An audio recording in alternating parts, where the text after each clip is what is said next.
It's the big one today, 236 mammoth kilometres all the way up to the Matterhorn, Monte Cervino or Cervinia, the town of Cervinia, ski resort in the Alps in the Valle d'Aosta region. 3 huge first category climbs today, coming after the third category Croce Serra. It's been a really hard 18 stages of the Giro d'Italia, but 3 days still remain, 2 mountaintop finishes and 7,000 metres of climbing, 4,800 of which are on the menu today.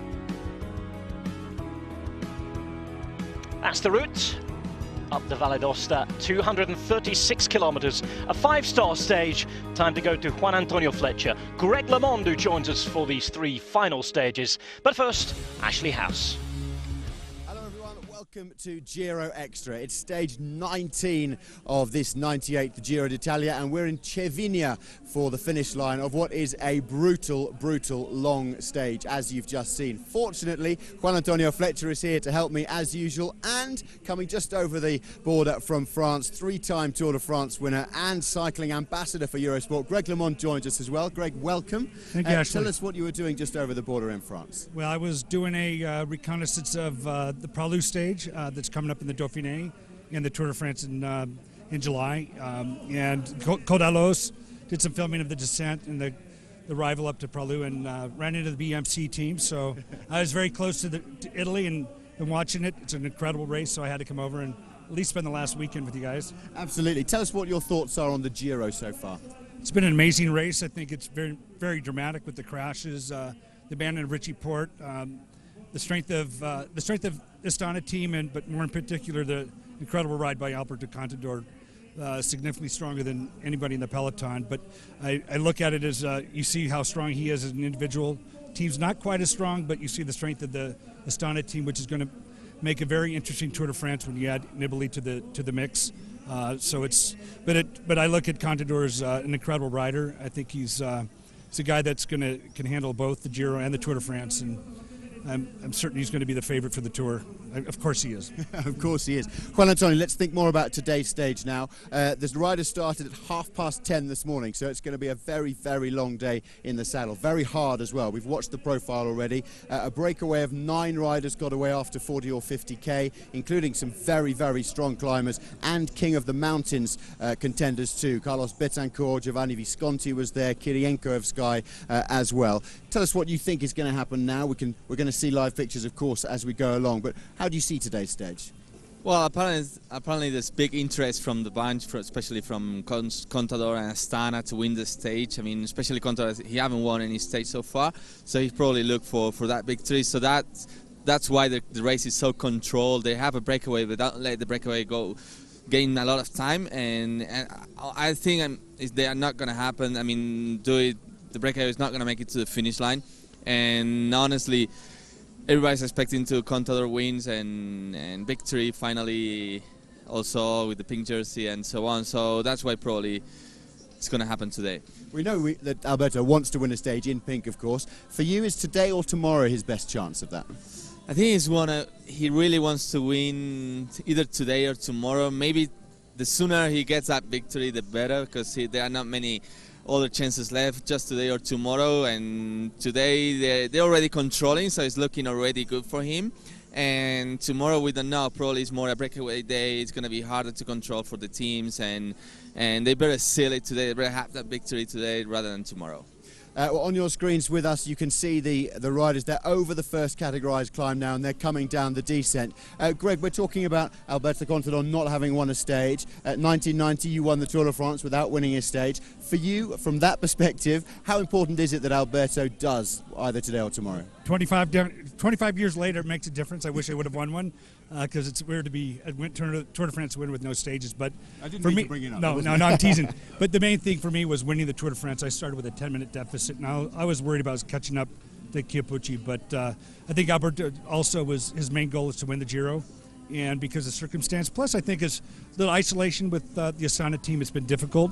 Of course, the objective is win the Tour, but these are his 2 stages. He's got 2 stages here, and this is a perfect stage if his team's controlling it. He's going to go for it today, and I would have loved to win 1 or 2 stages, so I think he has the same sentiment. And he's got another day. If he doesn't win today, I bet they try to control it tomorrow, because he's riding so strong. I mean, I think he could tomorrow's a very difficult climb. You never know, you might walk away with it, put another couple minutes on everybody. You never know. Greg, thank you very much indeed. Juan Antonio, thank you as well. We'll, of course, be back after today's stage with Giro Extra live on Eurosport, the home of cycling. But now let's see if Alberto Contador can win today's stage with your commentators for today's race.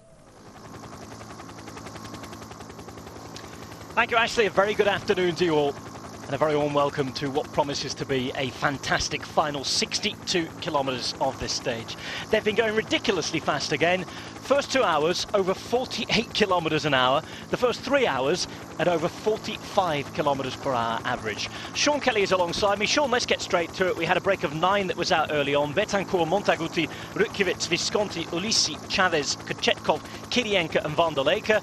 That has all changed, been whittled down. We've seen Betancourt dropped because of a mechanical. We've seen the average race speed go down to 40.8 because we're well into the 33 final climbs today.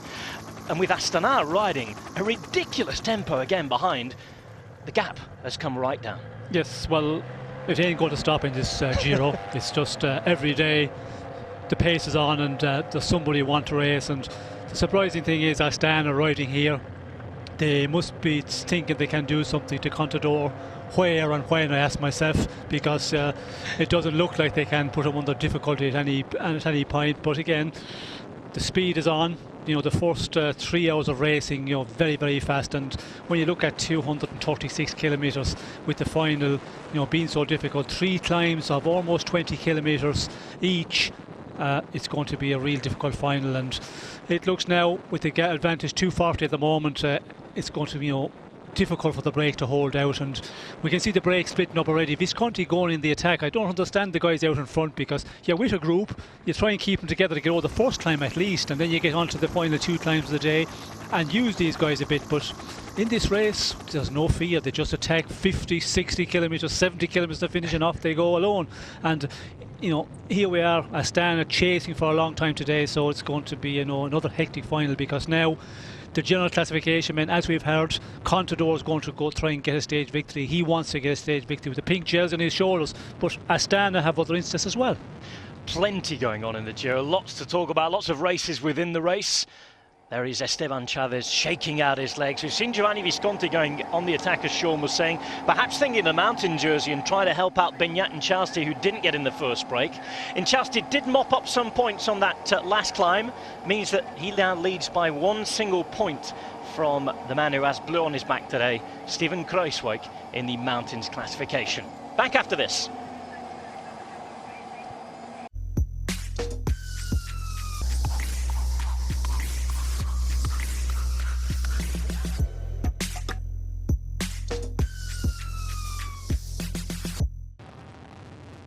So 3 stages remain, with 2 mountaintop finishes and over 7,000 metres of climbing. Alberto Contador may have shown that he's the undisputed boss so far of this Giro d'Italia, but there's still so much more to come. Can the stage racer from another planet crown his probable overall victory with a stage on the road? That's the question we're asking at the minute. And it is certainly probable at the moment, Sean, that somebody from behind will come up and take this win. There's still a couple of big climbs to go. Well, looking at the time advantage at the moment, 2:24 back to the pink jersey and all the big favourites, 54 kilometres. It's not a lot, but there's a lot of mountain to be climbed. And when you consider all of that, the 2 climbs which are left, they are long ones. 16 kilometres I think was one, 20 kilometres was the other one. Or 19 kilometres, sorry, and so major stuff to be negotiated. And when you look at what they're after been through right through this race, again today they're racing so fast, they had a lot of guys start paying the price later on today.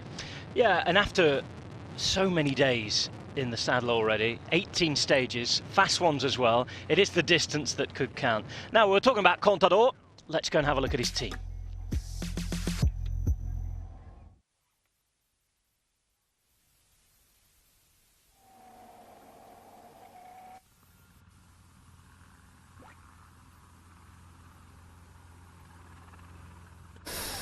Okay. Usually I do the meeting, but today is Steven. Today we getting serious. Today is Steven, not me. Steven strategy.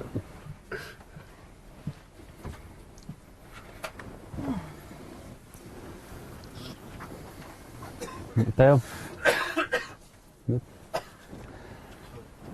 Okay, boys, I think yesterday the plan, what we had before the stage, worked very well. Alberto was in a very good position there in the bottom of the climb, so thanks for that. Today it's going to be a very long day, so make sure with the bidons, the feeding and etc. that's going to be all being well taken care of. Signing closes in a little bit more than 1 hour. 1.9 kilometer neutralized, feed zone after 95, 2 sprints again, 106, 144, then the mountains, see, and the finish.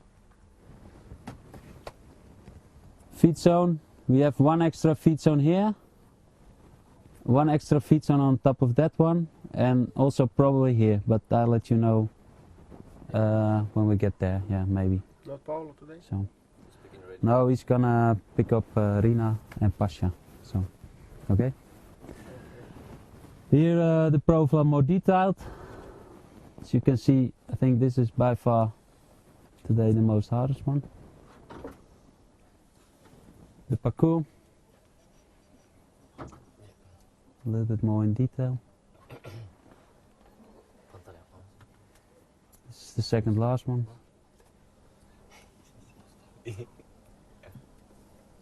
And the last climb.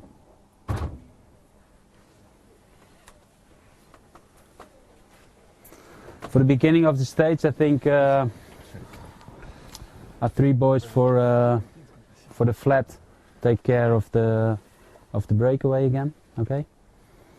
And after we save Roman, Mick, Ivan, Sergio, and Rovni as long as possible, okay? Good. So Ivan, what do you think about climb today? You know the climbs, don't you? Yeah. Long. Long? All of them? All 3? Uphill. Yeah, 6 hours. No, it's a lot of meter elevation all together in 100 kilometers, so it's a bit difficult. No. As soon as the situation is under control, I think with the vest, you come back, we give vests. Drinking, eating, very important today, boys. Today is a long day, but tomorrow is another hard stage, so we have to think about tomorrow also, spending the energy. Good? Good. Okay. Well, I'm not sure if they were playing up for the cameras there, but it all seemed a little awkward, the atmosphere on the bus. Well, were they scared of Mr. Tinkoff, or were they scared of our cameras? It's hard to know, but that briefing was very low-key. Everybody seemed to be so nervous there, and I'm not surprised, you know, they're a little bit nervous, but I think it's a bit much there. You know, you'd have more banter at a team briefing. It, you know, before the start. You know the day is going to be difficult, but still there's riders there who would be joking a bit. And I think it was with Mr. Tinkoff there. I think everybody was a little bit scared. Do you think he should be there then on the bus? Is that an area that he shouldn't be going into? It's a bit like going in the dressing room at a football or rugby match, isn't it? Well, I certainly wouldn't like the big boss, the man who was paying all the bills, to be there. It makes, you know, a bit more difficult for the riders to be, you know, act a bit normal, be yourself, because you're afraid if you start joking a bit and you don't ride well during the day, well then, you know, it comes back to haunt you, and so you are very scared. And I'm not surprised there was very little coming from any of the riders there. Nobody was really prepared to talk, and it's nervous enough before the stage. I don't think you need that. You need to get, you know, the riders a little bit relaxed before they get on their bikes. Well, they're relaxed at the minute to a certain point. They're sitting behind the Aston R train who's doing all the work here. They're 2 minutes and 11 behind the blue jersey chasing group, 2:25 behind the 5-man break. 50 kilometres and 2 climbs remain. Inside the final 50 kilometres. 3 collarbone breaks yesterday. Juan Holobato, Stig Brooks and Damiano Cunego. We've had 1 abandonment so far today, a notable one anyway, in the shape of Enrico Battaglin. Stage wins in 2013 and 2014, but the Italian Bardiani rider from the 2nd division team from Pro Continental level has had quite an anonymous Giro this time, you'd have to say. They've got their stage win through Nicola Bohem, but Battaglin, Sean, a bit of a disappointment. Yes, a big disappointment when you can win, the 2 previous years. Well, then you're hoping that you can continue on, and for the rider himself, it will be a real disappointing one. But again, some riders, they find it difficult to keep their form or to keep putting up the results each year. It's only the big riders and the real big champions can continue doing that.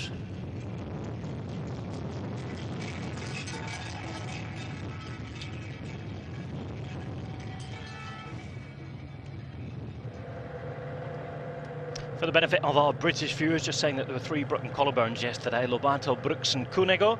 Today, Enrico Battaglin climbing off for Bardiani, the Italian, gone. These 3 guys here: Van der Leek, who was in the original break in the yellow and white. Just behind him, Kruijswijk, who's 8th overall now after a good day yesterday again. 12.53 behind, but in the Mountains jersey. Alongside ʻdʒiːro, who is the virtual wearer of the Mountains jersey, with 2 more climbs to go yet. So that undoubtedly will all change towards the end of the day. But they're riding around 8 seconds in front of this group. Sean, are they advised to do that, or should Van der Leek knock it off, and should they be back in this group and saving a bit of energy for the next climb? Well, I think just have got to knock it off now and try and recover a bit, have a little bit of recovery time before you're swallowed up by the Astana train, and see can they get points further on. And the battle is on between Kruijswijk and ʻdʒiːro from Movistar. There is nothing in the classement there, but again, I'd ask myself, Contador, he's not that far off at 6th place, 51 seconds. There's a lot of points to be picked up on the stage today in the very end. Tomorrow another big day, so maybe they're a little bit afraid of that if they can get ahead and take as much points as possible, what's left on it. But surprising that they're continuing on with their effort here. Cima Coppi as well tomorrow, so 45 points for that one. A huge points haul, and maybe ʻdʒiːro, Kruijswijk thinking of that tomorrow, as they are now absorbed into this group that is still being led by Dario Cataldo and Astana. Further up the road, 2 minutes and 18. You've got 5 riders in the lead: Kochetkov, Visconti, Rutkiewicz, Kirienka and Chavez. This is Jan Polans, who won the stage to Abetone, the first mountain stage of this Giro. Just about still in the main group, the pink jersey group. A little bit of help back. Already the cans of Coke are being handed out. 47 kilometres from the finish. It's a long day. 46 kilometres to go. Astana then have taken in the next little group on the road. Interesting on the left-hand side, Sean, you've got Giovanni Visconti yet again in the break. He's having a really good Giro d'Italia. He's 14th overall at 21 minutes and 25, but he's another maybe outsider and another card to play for Movistar in the mountains classification. Points he's taken today is taking him up there. He's not quite on the top yet, he's not quite challenging, but he's in 3rd position as it stands with his points today. Yes, well, when you look at what's available today, anybody who is in that classification, as I mentioned, Visconti, Contador a bit further down. Betancourt was the one who you might expect in the earlier part of the day when he was in the breakaway, but he's slipped back and not really challenging for the big number of points on the top of the first mountain. So it's there are a lot of riders thinking about the mountain classification here, but I think Visconti was out in the breakaway because you'd expect the breakaway to be allowed away today, but again, Astana are the ones who have stopped all of that, and they've put a stop to the breakaway succeeding to the very end. And of course, the teams would look at yesterday and say, look, yesterday the break was allowed to go, today it'll be the same. When you look at what we had to do on the flat, and there was 140 plus kilometres, so you could pull out 12, 15, maybe more of an advantage, and then you could go on to challenge for the stage victory. And I think that was the first thoughts in a lot of the teams and the riders that are up in the breakaway today. Dario Cataldo doing a big job here for Astana. They have 7 riders to the front. Paolo Tiralongo in this group, he was caught up in the crash yesterday. And there was a bit of a reaction yesterday as to the attack from Alberto Contador. Contador getting a vendetta, revenge, as it was stated in the newspaper this morning. Despite the denials from parts of the camp, he was clearly waiting for that right moment to exact revenge for what had happened on the Mortirolo, the attack when he had a puncture. Happened after the crash yesterday. Let's look ahead to the final climb today with Valerio Piva. Well, the col de Saint-Pantaléon is difficult. It's a very, very long climb. It's a gradient of an average around 7%. The first 2 kilometers of the climb are very narrow. There are slopes of 13%. After that you get to 12%. It's very, very difficult. And after that is another downhill. Not as technical as the first one, but the riders will have to be very, very careful. So Saint-Pantaléon, very interesting area of the world as we go up to the Val d'Aosta. The names of the places seem to go very much more French, but has been reminded by people from this region. The food and wine is very much Italian. Certainly the weather is very much Italian at the minute. It's beautiful. And at the finish line, there are great views of the Matterhorn today. The Monte Cervino, as it's known in these parts, goes all the way over to Switzerland. One of the tallest mountains in the Alps. Goes up, in fact, to around 4,500 meters.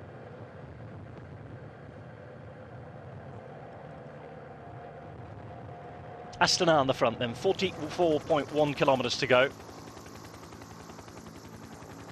And it's difficult to see exactly what's going to happen again. We heard Tinkoff Saxon, that very awkward briefing, Sean, talking about drinking and eating, not just for today, but for tomorrow. And the distance, you feel, is going to play a part both today and tomorrow. Well, it's going to play a part in a lot of ways. You know, what you have done already in this race, you're getting to the end of the third week. You cannot forget that. And eating all the time, that is so important. And it's a difficult one. The eating and drinking, the riders, you never know how much you need. You know, some days you can eat a certain amount and you feel fine, and another day you eat exactly the same and it can be the same distance stage, but for some reason you start running out of energy in the end. You start getting the hunger knock. So you have to eat a lot, and it's best to eat more than not eat enough, because if you start getting the hunger knock, well, then your powers really leave you and you can get into major difficulty. So to keep eating and drinking all the time is very important, and that's something you know, the riders will be reminded of. We did hear at the team briefing, they were told about it, but during the stage, over the race, over the earpiece from the Director Sportif, they would be reminded all the time to keep eating, and the Director Sportif would pick the points when it's a safer point, when you know a little bit of a downhill, maybe not majorly fast. He will be just reminding the riders all the time to eat and drink plenty. Eating and drinking plenty. Speciality in this region is fondue. Very, very close to Switzerland. Fondue alla Val d'Ostana, it's called. Fondue from the Valle d'Aosta. Very, very typical cheese from this region. The basic ingredient, fontina. Not sure there'll be time to have that on the bike, though. If you get that down, you'll never get the hunger knock. Plenty of sustenance, proper mountain food. We're on the mountain, we're on the Pantaléon right now, Saint-Pantaléon. You can just see Giovanni Visconti riding away from Rutkiewicz there. Kirienka getting dropped, getting dropped. Chavez right at the back as well. Visconti looking the strongest from the break.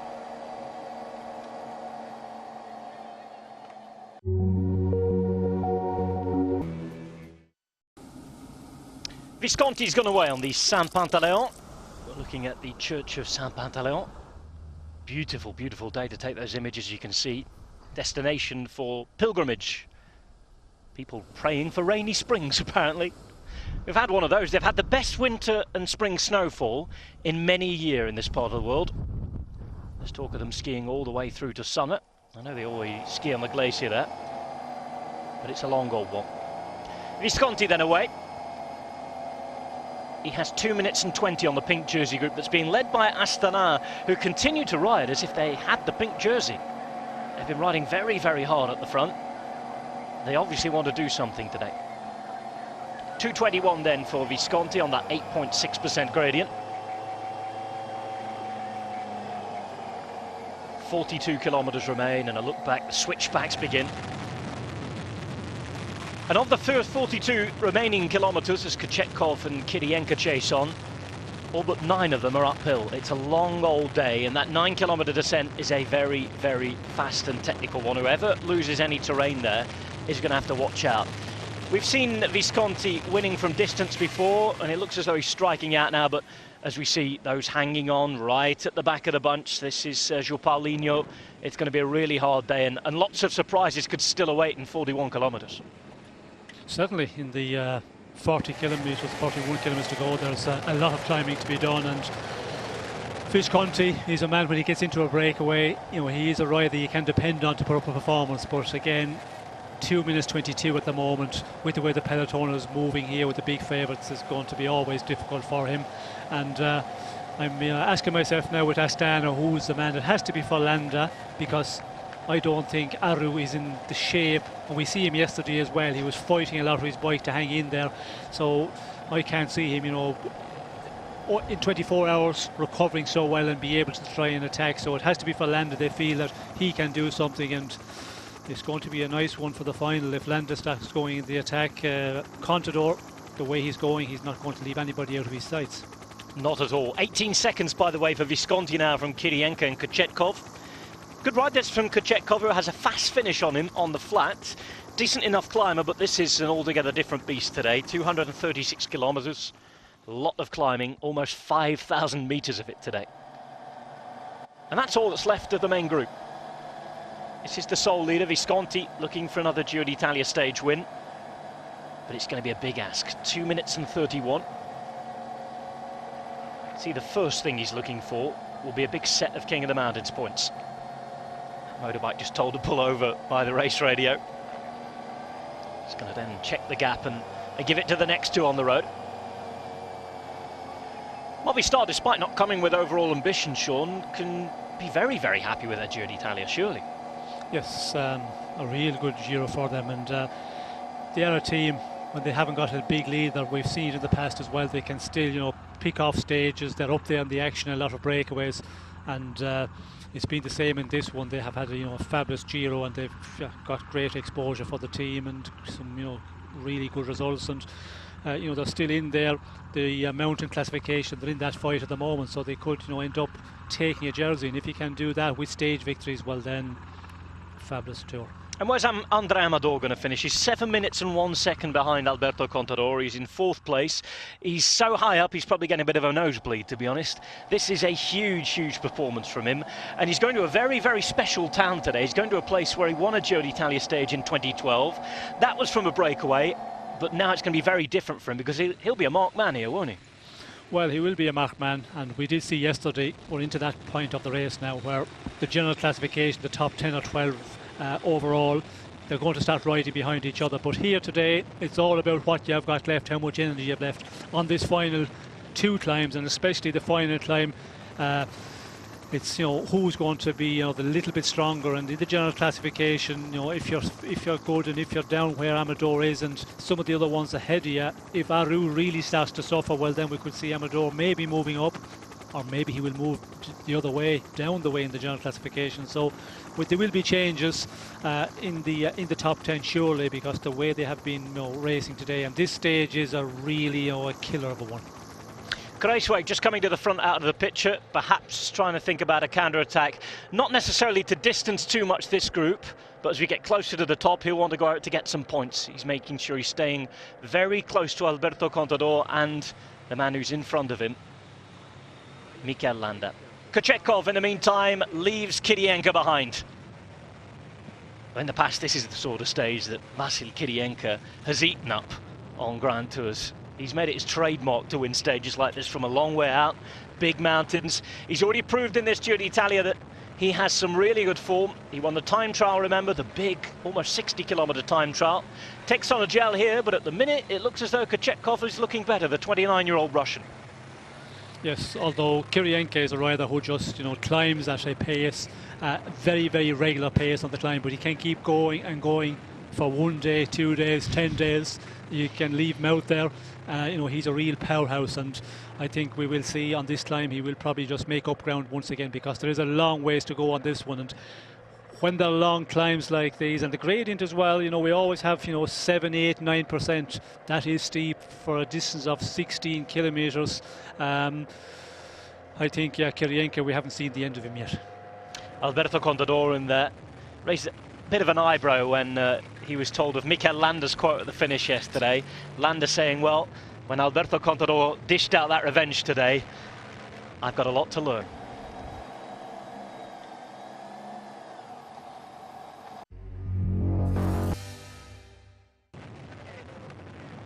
Pavel Kochetkov coming up to the 40 kilometers to go mark. The man who's just gone through it around 35 to 40 seconds quicker is Giovanni Visconti. 36 seconds quicker. There we go. Kochetkov riding away from Kirienka for the minute. But as Sean was explaining before the break, Kirienka always at his own pace. We might not have seen the last of him yet. Kochetkov in his second season now at Katusha after spending a few years at the ʻdʒiːro development team. 7 men for Astana at the front, just 3 for Tinkoff. One of each of the respective teams as their leaders. We're talking Landa and Contador. It is Visconti in the meantime. That'll be a good picture in the morning. But whether it's on the front or back of any of the newspapers depends on if he wins or not, I think. 58 there is Branislav Samilov. 215 Fabio Fellini at the back. 115 here, Jesus Herrada, former Spanish champion. He's having a quick chat with Salvatore Puccio there. And 113 is Igor Anton. Movistar team relieved of any real pressure to go for general classification. Giovanni Visconti, though, having a great Giro d'Italia.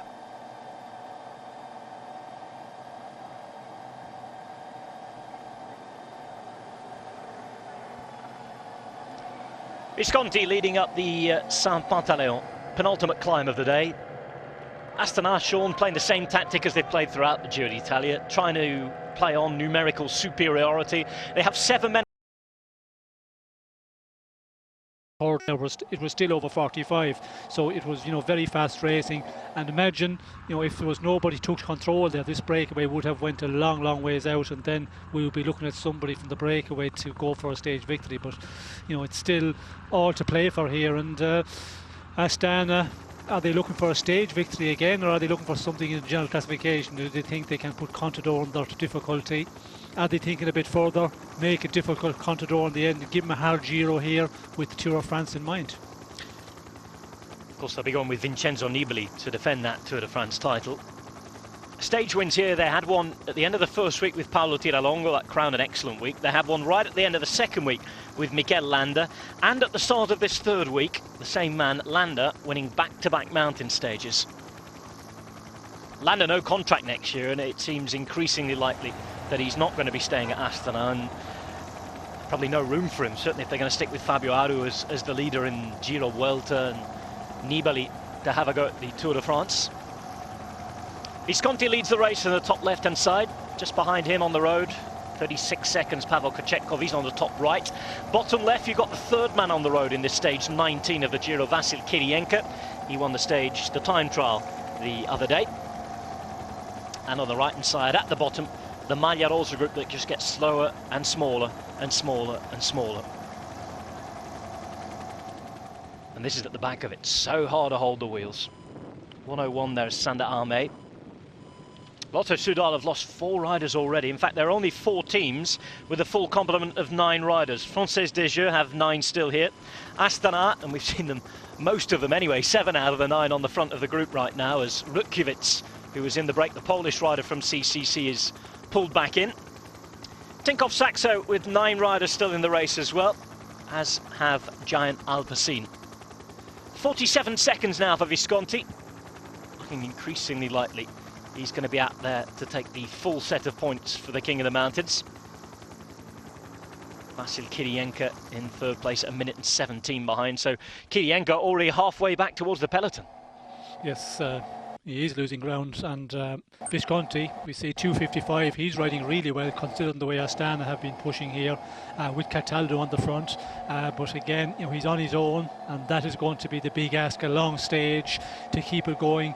The final climb of the day, it's hard to see anybody holding on with this advantage, but again, we have seen riders do big performance when they get in front, and Visconti is one of the ones who can do that.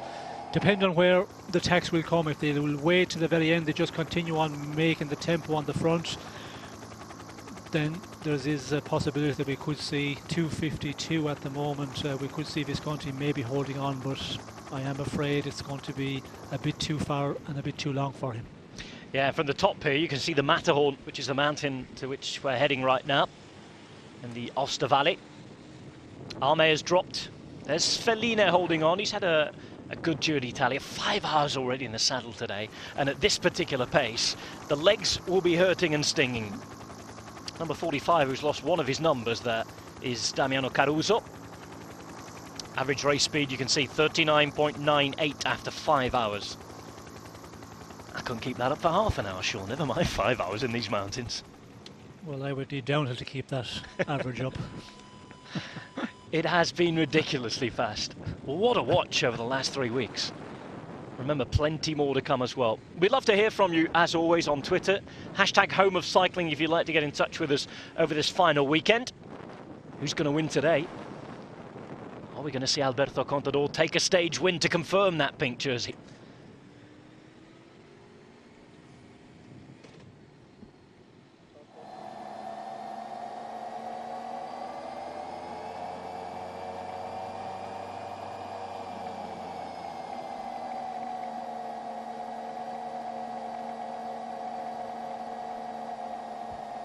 .37.6 Ks to go. This is the leader on the day.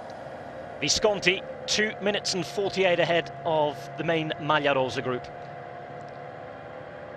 Difficult climbs today, not necessarily just because of the narrow roads, the many hairpins and the steep gradients, but it's the distance. Most of the big climbs, and most of the climbs crammed into the final 100 kilometres of the stage today, Sean, after a very fast start, and they're long. Each one up and around 20 kilometres. Yes, long climbs, and when you look at that 44 kilometres to the finish, you know, all of that but 9 kilometres at the downhill, so that tells you how difficult the final is. And we had the previous climb as well, which was another 16 kilometres, so it's all crammed in at the very end of a very long day. And we can see the main peloton here. There's riders, you know, having difficulty hanging in there. They're swinging on the end, and a lot of riders dropped already. But for the bus today and for the gruppetto, luckily the way the stage, you know, was in the first 150 kilometres almost, you could say, you know, they arrived into the climb, so they have quite a lot of time in the time limit to get inside that, and it won't be a problem for the bus. But again, they will have to ride. They'll have to keep, you know, good tempo on the climb and then make the descent very fast, because it does creep away. The minutes clock up very quickly when you add in these 3 big climbs for the men who are fighting for the time limit.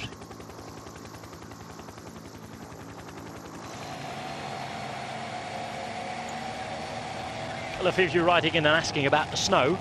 We can't see any at the minute. The weather's been quite good up here in the last couple of days. We saw yesterday in Verbania, lots of sunshine, and now we're getting towards the end of the May. Temperatures rising, some of the snow melting, as we see Rigoberto Urán yet again right at the back of this group. 61 just took a beat on. This is Pirazzi on the left-hand side in green. And there is the number 48, Amal Moinard, who was in the break again yesterday. There's a lot of snow, though. At the top, they've had some of the best spring snowfall in this part of the year for quite a few years, in fact. We're going to Cervinia today, where you can actually ski all the way through September. It's a huge, huge summer ski area. They ski on the Plateau Rosa, which is a big glacier. This year they'll be on the lower slopes as well. Vasily Kirienka taken in by the peloton. Not taking him too long to slide back. Obviously ran out of gas completely. Big effort though again from him today. Zeitz now to the front for Astana. Cataldo relieved of his duties. They've still got some mighty firepower there. Look at Paulo Tiralongo. Luis Leon Sanchez, who's been quietly going at his business very, very well so far. So 6 men remain for Astana at the front. One by one they drop off the back. 36.7 Ks to go, and still a long way to climb on this particular mountain before we get to the technical descent.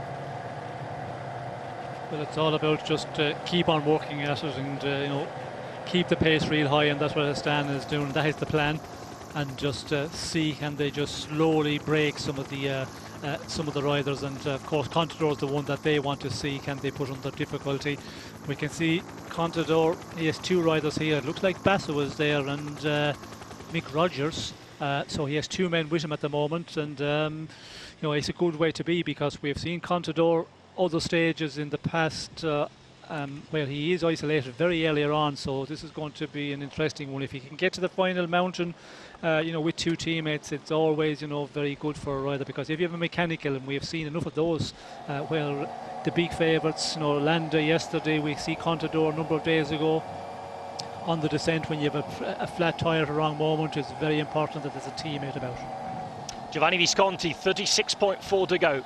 Gradient gets a little lighter from him, as you can see from our graphic there, at 3.8%. Some stunning sights along the way. Of course, the Giro's been great racing this year, but whatever we have, we always get a chance to look at one of the most beautiful countries in the world. Of course, in Italy, they're rather proud of that. They call it Il Bel Paese. Not very modest with it. There's no reason to be when we look at it. And it differs north to south, east to west, and at different points in the big stivale, the boot of Italy. Haven't been too much down to the bottom of the shoe in the last couple of years. But in the north, there's a bit of wind about, as you can see. This region borders both Switzerland and France. We're very close to French-speaking area, Swiss-German-speaking area.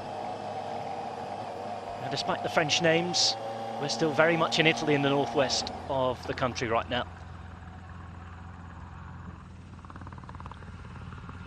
Everywhere decked out in pink too. Of course, for a lot of these mountain towns, not much happens outside of the ski season. A chance to see the Giro d'Italia pass is a very special one. Visconti looking good still here. Yes, he's looking good, but losing a bit of time. We can see 2:35 at the moment. He was up at 2:50, so it's starting to drop down second by second.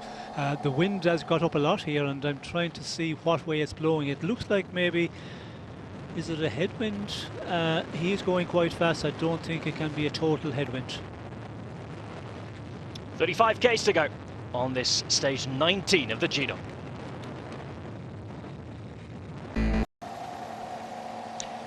Giovanni Visconti into a little bit of a headwind. 35 k's to go, still climbing for quite a while. Another 7 kilometers or so of climbing to go on this particular climb. The Col Saint-Pantaleon.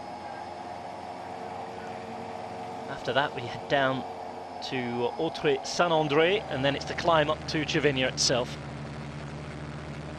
You see the great Monte Cervino, the Matterhorn, as it's known both in English and in German. This is Pavel Kochetkov. He's the second man on the road, the Russian riding for the Katusha team. 29 years of age now. Good fast finisher. Known as a fairly decent climber. From a day breakaway could be dangerous, but the gaps are minimal at the minute. 2 minutes 24 back to a very charged pink jersey group that's being led by Astana. You can hear the instructions being shouted at him. It looks as though he's lost a bit more time in the last 5 kilometers on Visconti. Interesting, Sean, he was, what, 36 seconds back when we went through the 40 kilometers to go banner, and there it is 57 now. Yes, he's starting to lose a bit of time, and although Visconti is also losing time, but Visconti, to our second man on the road here, the gap is growing out a bit more. And not surprised, as you mentioned, you know, he's a strong rider, he's a good finisher as well out of a group. He have a bit of a sprint on him. He's going to suffer. He's a big guy, as we can see, you know, he's very, very tall, so you know, he's a lot of weight to carry up, where Visconti a much smaller rider. And you know, we know Visconti in the mountain stages, when he gets out in front, he can be real dangerous, and a rider that can pull off, and have pulled off, quite a number of Giro stages. With Jonathan Monsalve back at the Southeast car. Southeast, who haven't got their stage win in the Giro d'Italia.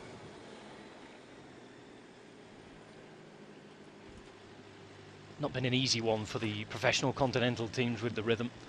Of course, it's already difficult enough for a lot of these guys racing at this level, Sean, with all the World Tour teams for 3 weeks, and they come and they get a rhythm like this. There's some experienced guys there, but in these teams you have a lot of riders who, let's face it, aren't going to ride on a World Tour team during their career. It's an added difficulty for them. Well, it is difficult. You know, you're up against the World Tour teams, and when you look at this Giro as well, the opportunity to the breakaways, where you would find the Continental Pro teams, you know, getting into a breakaway, hope the breaker will survive, and then you have maybe some chance, because it's a little bit of luck as well at times when you're in the breakaway. But how many breakaways have survived in this Giro? There's very, very few. So unfortunately, you know, for the Continental Pro teams, they have been the break, and you know, that is their plan of action. That's their tactic at the beginning of the race.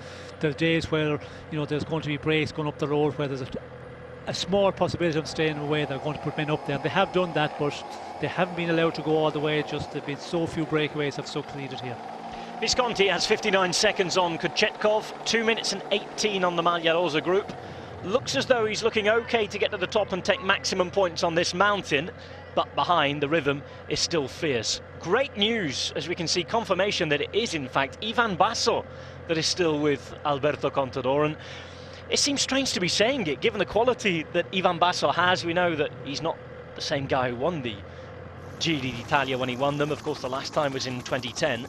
But he's been so relatively poor in the big mountains this year. It's a bit of a surprise to see him at this stage, isn't it? Yes, and the other one there is Mick Rogers, of course. So, yes, the two men, as we mentioned a bit earlier.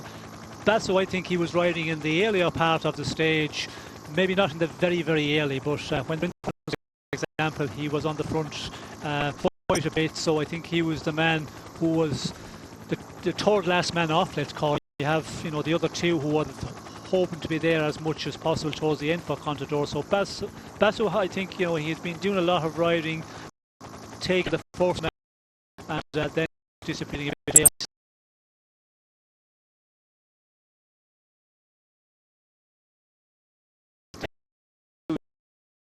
Continues to wane. He was the winner from a breakaway in 2012.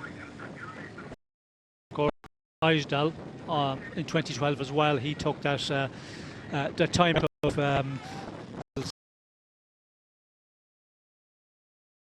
so for, you know, winning in the Giro back. And when you look at Hijsdal and the other winners, of course, he's a rider he got the credit for winning. He should get, because to win a big 3-week tour, it's you know, a matter of form. And Tour of Italy, it's been, you know, you had Domink. Well, it did it for Vincenzo Nibali a couple of years ago. We talked about Ivan Basso. He's a man that is still the time Giro d'Italia winner. Gio Visconti gets a lot of it. Stage winner of the Giro. He's been national champion as well in Italy. Well, I think if you're a rider like Visconti, you know, going the breakaways, and he's a very aggressive rider. Again today, we could see him attacking very early. You know, the Italian tifosi, they love that, and also, you know, the Italian press, they really like that. And when you look at the winner of the Giro, I suppose Roach, he got a lot from the Giro because the circumstances he won in with Vincentini. You know, he attacked his teammate, and there was a lot of, you know, a lot of talk about that, and it made him a better winner than if it was just a normal, like, as I mentioned, Hijsdal, Domink, some of these foreign riders that actually did win the race. Roach's victory, I think it stands out a bit, you know, better than those ones.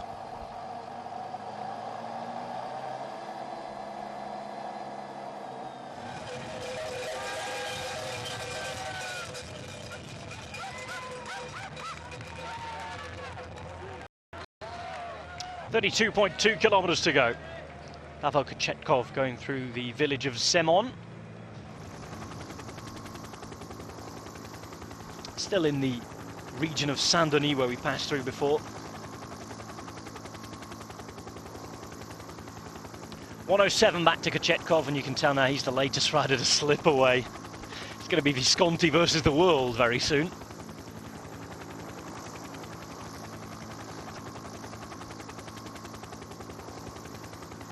Mick Rogers on the right hand side there, just making his way back up. Just wondered if he'd drop back to grab something for Alberto Contador.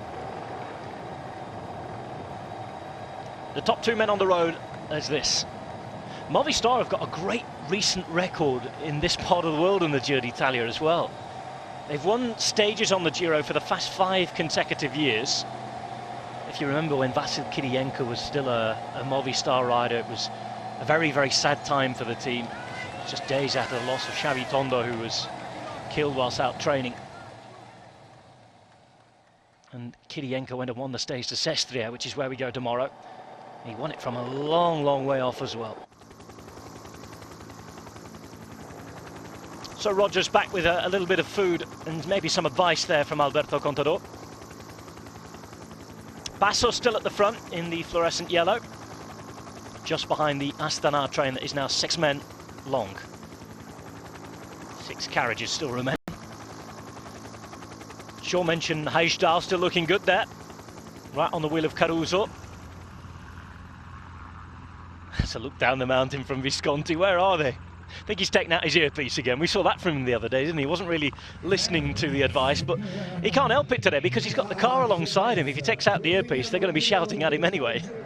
Yes, well, there's no getting away from the team director today because he's right behind on his rear wheel, so he's going to come to him and give him orders. But that is probably the reason they've done it. And we did see the other day, I think he didn't want to obey orders. Maybe he didn't want, to be maybe pulled back at the time when he was going the attack. But here, a total different.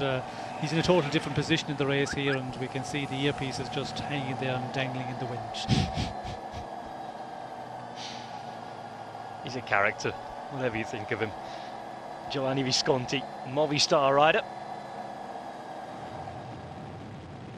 Here's Kochetkov trying to chase him down, but he's slipping back. It's a good day for the bike manufacturers, actually. Canyon as well. Both suppliers to the teams left out in the breakaway, Movistar and Katusha. 2:12 now back to the Maglia Rosa group. We've already seen Cataldo do an extended turn on the front. The minute it is the turn of Andre Zeitz. Kochetkov now closer to this group and slipping all the time than he is to Visconti. They're on a very slightly harder gradient. In the meantime, Visconti is 3 kilometers from the top. Just shows how long this climb is. Interminable almost.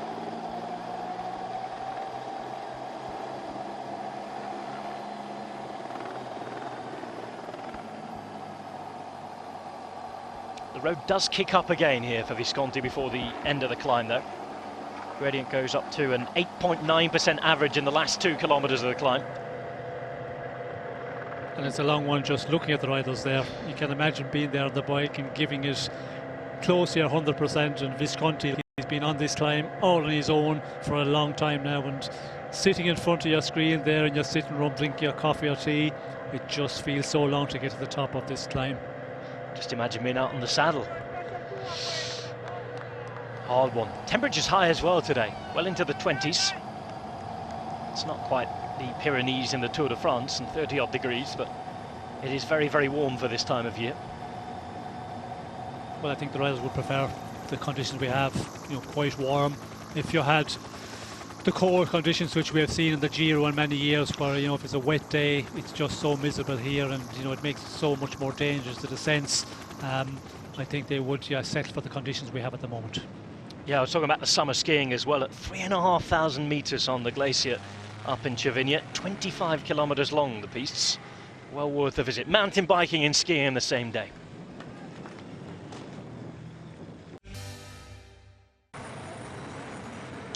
.30 kilometers to go. 10% now for the leader of the race. Visconti is on the harder slopes towards the end of this climb again. Big rhythm in the meantime behind from Astana again, once more upping the pace. They're getting towards the section where it's a little lighter. Zeitz has been doing a great job, and if you look back at this as well, they still have Luis Leon Sanchez for those first few slopes of Cervinia. Trofimov still there. He's riding, of course, for Katusha. 2 minutes 11 for Giovanni Visconti, who is ahead of this pink jersey group. Alberto Contador still has Ivan Basso and Mick Rogers at his side.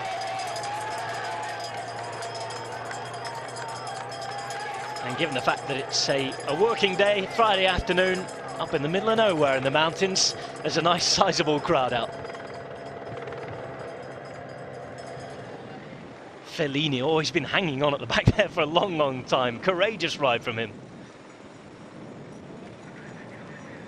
And number 48, as you can see there, Amiel Monar, he's in the general classification. He was up at the break yesterday, so he's, you know, suffering a bit, but he's 13th in the general classification at 21 minutes, so he's clinging on in there. And that just tells, when you go out on a break the previous day before a big mountain stage, it's difficult to recover, and a long stage like today, he's just, you know, suffering there, and he's been in that position there on the very end of this group for a long time.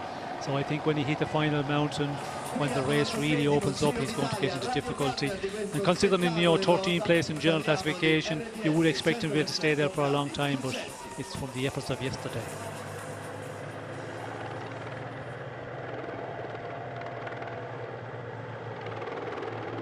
Braithwaite coming closer to the front of this group with a blue jersey on. Of course, he can't do anything about this man at the minute. Visconti, as it stands, looks set to take the full points. And it means, Sean, by the end of the day, he might not necessarily be in the jersey, but he'll certainly be in the mix for it. Well, he's going to, yes, move up big time in the mountain classification jersey, but Kreiswick, he's going to have to do something on the final mountain of the day. That's where he can, you know, secure his mountain classification jersey. But if he doesn't get some points in the final, well, then it's going to be, I haven't made the calculation, but it's going to be very close, if not Visconti at the end of the day, if Kreiswick is totally out of the mountain. And depend on the next one as well, how he can, you know, managing this one in the sprint. He's going to have to try and take maximum points to hold on to his jersey. Abiwaru there finally gets the gel open. Tiredness can do funny things to you. We said there had been really good snowfall. Here's the evidence. There's a great golf course on the edge of Cervinia as well. I'm not quite sure if that is uncovered yet. First place I ever went in Italy, Cervinia. Fantastic skiing up there. And we're seeing the riding here too. Kuchetkov, who's now a minute away from being retaken. He's a minute and 15 behind the man on the left of your screen. Sean, a few people just asking about climbing style on Twitter. Thanks to Richard for the question for that. He's saying, what's better, in seated or at the saddle? It's personal preference, isn't it? Whatever you're more comfortable with. You know, riders, some sit in the saddle, and, you know, the big riders seem to sit in the saddle a bit more. If you can get out of the saddle, it does relieve the tension a bit, and, you know, stretch the legs, stretch the back a bit. It does help a lot, but some riders have difficulty doing that. So I would say the best way, if you can get out of the saddle on occasions, it relieves you a bit, but you know, whatever you're comfortable at, and when you're on the limit, some guys have major difficulty getting out of the saddle, because when you stand up, you just fall back into the saddle once again. It's torture. From a complete amateur's point of view, it's much of a mental battle as physical, Sean, for me. Well, it's all about the mental battle, and when you're hanging here, as we can see, you know, Monar and a few other riders, Fellin, when you're hanging there, it's a big mental battle, because, you know, you're really on the limit, and it's all about mental. If you're really focused and you're real up for it, well then you can just hold on, and it's amazing what you can do on a climb when you're really focused to try and hold on in there. But if you start wandering at all, you start losing your focus, then it's over. Very close to the top of the climb then for Giovanni Visconti. 125 metres to the top.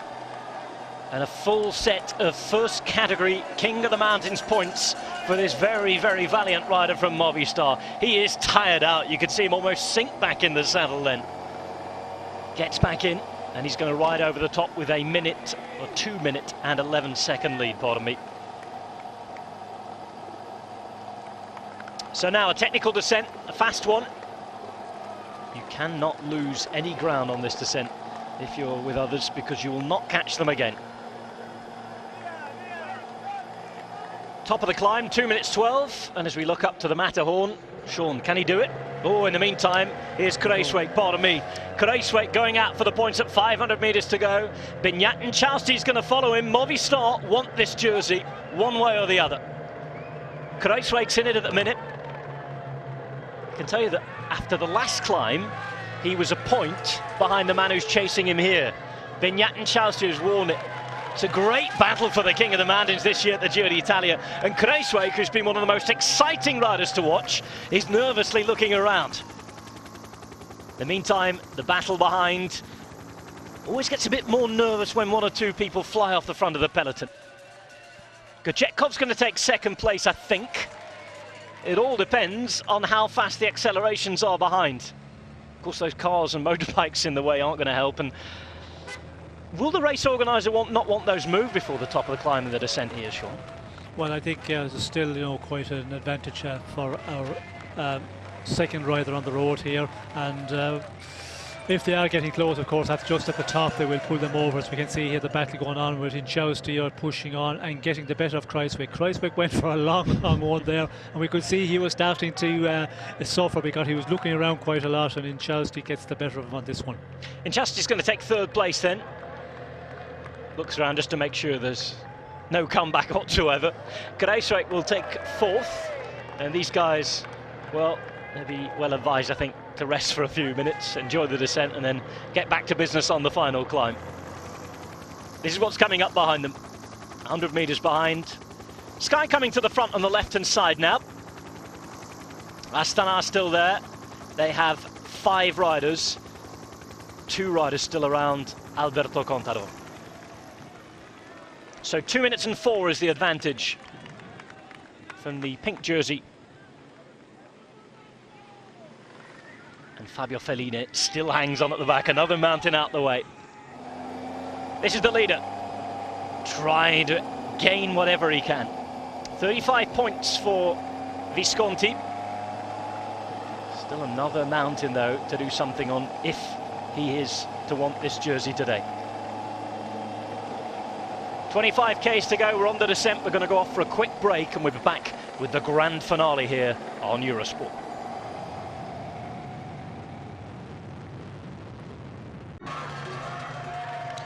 On a very fast and technical descent. Heading down from the penultimate climb of the day, the San Pantaleon, and we're all ready to head up to the Matterhorn. Monte Cervino and the resort of Cervinia, where at the finish line, everybody is waiting and hoping to see how this man can hang on. It's a big, big ask, though. We have a mighty, mighty long climb to the finish.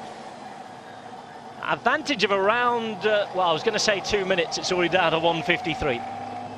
Maglia Rosa group is the group with Astana and the pink jersey of Alberto Contador. Gachetkov is 1:30 behind. I think we can forget about him today. He's had a very, very good day. Running out of gas on that penultimate climb, though.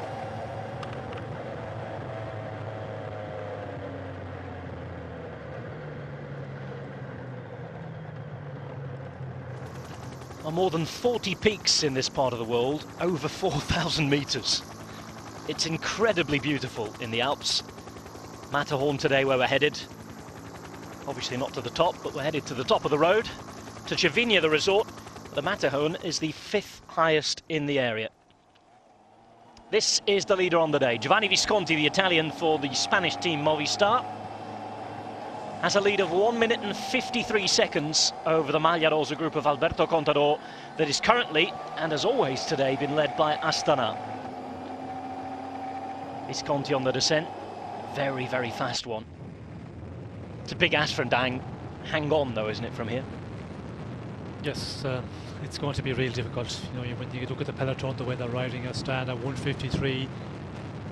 What Visconti has done already, it's a big, big performance on the day, and the final mountain, unless we see nothing happening between the big favourites, but there have to be something from Astana. They have been riding all day. They can't just continue on riding on the final mountain. Somebody will have to attack, and the moment they do start attacking each other, this advantage just comes down so quickly. And Visconti is definitely going to really suffer on the final mountain, because he has to be getting tired now. I wonder what his plans are for tomorrow. I wonder what the team's plans are for tomorrow, because as you saw from that graphic there, he's the virtual leader in the blue jersey standings. There's 1 day left for the blue jersey standings. There's the Cima Coppi tomorrow with 45 points for whoever gets the top of the Colle Finestre. Visconti, is he going to try and think to hang on today? Is it a big ask? Or is he going to try and save some advantage at some point for tomorrow? It's not an easy one to do when you've got a 1 minute 55 gap. You never know what might happen. No, well, it's a substantial gap at this point in the race, and you never know what might happen. You know, he's going to make the descent now as fast as the group of big favourites, and then he's on to the final climb. And depending on how you're feeling as well, if he feels that he has still a lot left, he can hold on out there, and he's done that in the past. He's surprised a lot of people when he gets into a breakaway. He can keep going for a long time, and this is going to be a long one. It's going to be a long ask, but is he capable of doing it? There is still a chance there. Luis Leon Sanchez on the front for Astana here. He could be vital if he's got energy left for the first few ramps of the next climb. The first few ramps of the next climb aren't particularly severe, and they go on for quite a while. If you look at the first 4 kilometres, an average of around 2.5%, perfect for a man like him to make the difference. Yes, well, for a team with somebody like Luis Leon Sanchez who can just really time trial at the first number of kilometres, it's a great rider to have. And if they're going to try and do something well, I think Luis Leon Sanchez will just up the pressure and really ride as fast as possible, and then just peel off, and we'll be down to the better climbers then, because it does kick up after about 4.5-5 kilometres. It kicks up to over 7%, and that's where, if you really go fast in the earlier slopes, that's where it will really hurt, and we'll see that main peloton of favourites blowing apart there. So, down already. A very, very fast descent from Giovanni Visconti, and it's time to start climbing again. Onto those lower slopes now of the final climb to Cervinia. It's almost a 20-kilometre long climb. 1 minute and 56 is advantage over the pink jersey group, the main peloton, or what's left of it. He takes a final bead on just inside the 20k to go limit, and he has a minute and a half over this man, who's very, very close. I think as soon as we start climbing again, will be overtaken by the guys behind him. 1:36, he's just 20 seconds ahead of the pink jersey group. Pavel Kočetkov's put a really, really good ride in today.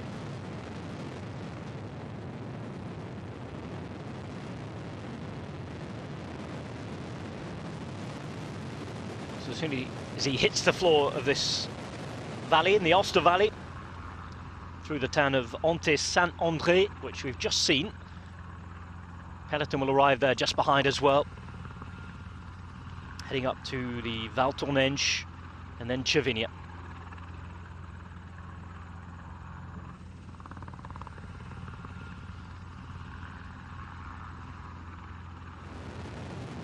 Back with Kočetkov, just waiting to see what Astana do. I mean, it'd be a surprise if they suddenly knocked it off here. The only thing we can expect is what we've just been talking about. More pressure, more pace, trying to shed as many riders as possible and see where it gets them. Yes, and we can see there the peloton, the overhead shots, the gap starting to appear, and that tells that Luis Leon Sanchez is pushing on here, and the peloton is stretched out, and they're going to continue and take it onto the final climb of the day as fast as possible. Giovanni Visconti on the lower slopes then. You see the sun's been out here for the last few weeks. Beautiful spring meadows. It is a gorgeous day to watch on television. So here is Luis Leon Sanchez putting on the pressure. Fabio Aru trying to hold his teammate's wheel there. Change of pace after such a long day in the saddle there, where you've been descending for a little. It can suddenly hit your legs, can't it, when you start going hard again? Yes, well, when you come off the descent and then you get onto a flatter section, and when you have somebody riding like Luis Leon Sanchez, well, it can hurt. And if it's starting to hurt to here, well, then you're asking yourself the questions, how am I going to get up this climb? But you just say, well, everybody else has to be, hurting and suffering the same. Kočetkov sees the motorbikes go past him. He knows that it's almost over. Little look around. Multicoloured band of riders coming very, very close to him now.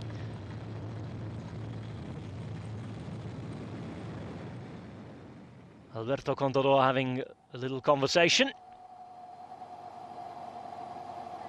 Pretty animated one as well. the chap was there. Paolo Tiralongo on the front. Another man capable of putting in the pace. This is the Cervinia climb then, and we spoke to Valerio Piva about it before the day. Well, after the downhill and the valley, riders start the climb of Cervinia. It's a steady and very long climb, almost 20 kilometers in fact. At the middle of the climb there's a section with slopes of 12%. In this climb it's mainly the length, I think, that will hurt, especially because it's the last climb of the day. The last 3 kilometers are rather flat, but with the length of this climb and after the 2 first climbs, I imagine it will be a stage that will set up the general classification for good.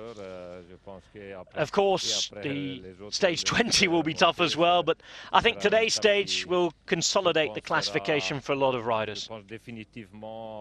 Le classement, bien sûr, le lendemain, il y aura encore une étape difficile, mais je pense qu'aujourd'hui, ça va consolider le classement sur certains. Merci beaucoup, Valerio.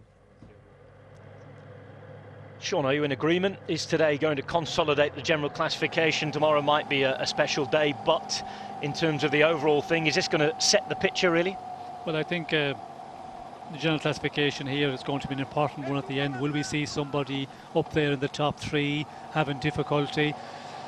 The long stage, 3 big mountains at the very end.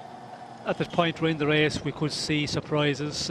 But again, tomorrow is another difficult one because it is a major climb. We're on dirt roads tomorrow as well. There's unsurfaced, so mechanical can be a problem. And if the race, is really opened and they're racing aggressively and the peloton is scattered everywhere, if you have a mechanic at the wrong time, you have got a teammate you could, pay dearly. So today and tomorrow, I think, both stages are of equal importance for the general classification, man.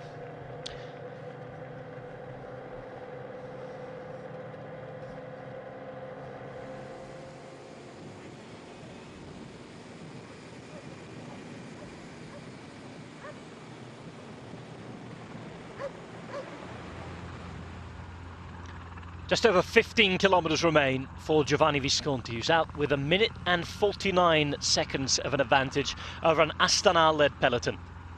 222 kilometres into the stage today. We're going all the way up to 2,000 metres. It's where the altitude can start to do funny things to you. I think this stage does funny things to people. It's been so long. It has been hellish for a lot of the riders, and the gradients are just about to get harder on this climb. But a nice soft introduction of 2.5%. Visconti will see the road going up here.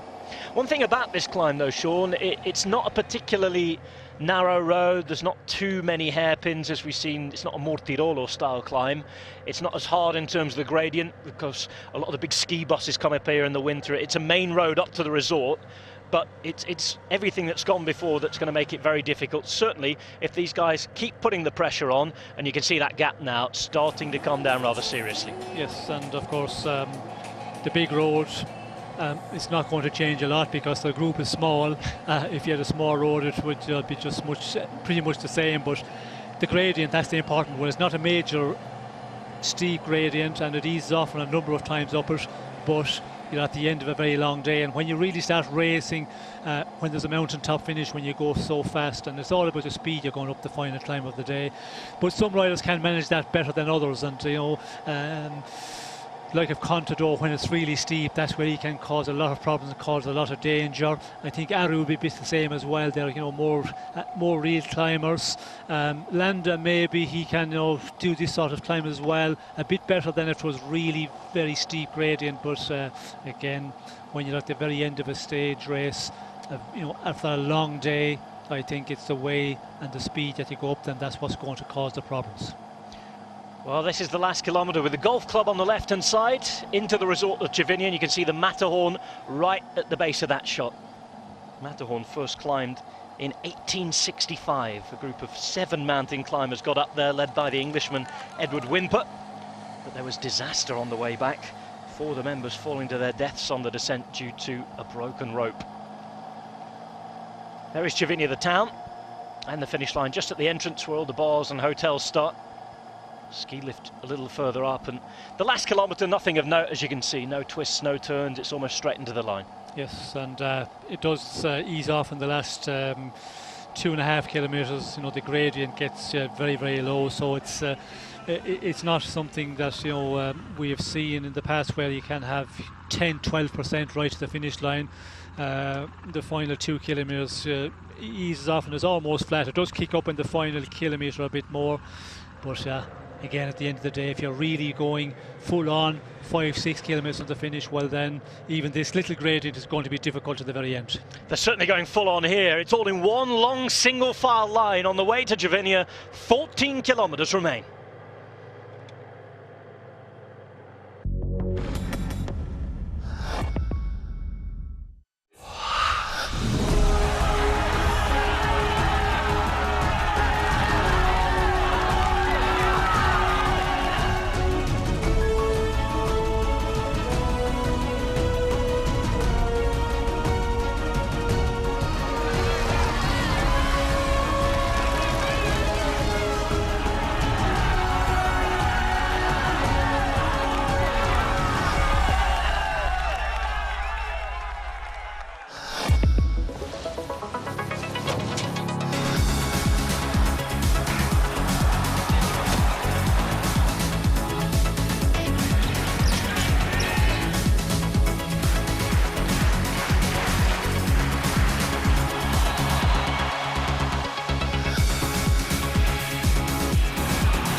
in association with the Israel Ministry of Tourism.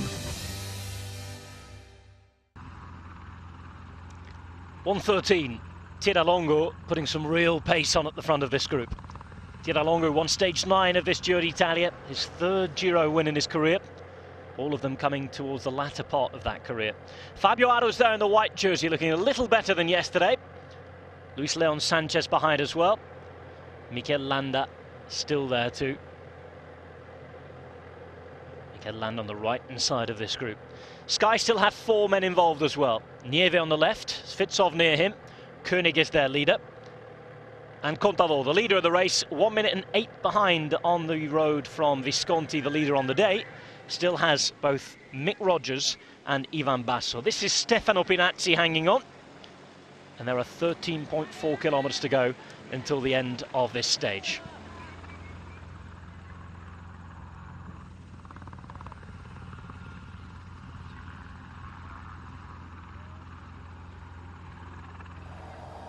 Well, the gradients are up to the harder sections now. Visconti looking very, very tired.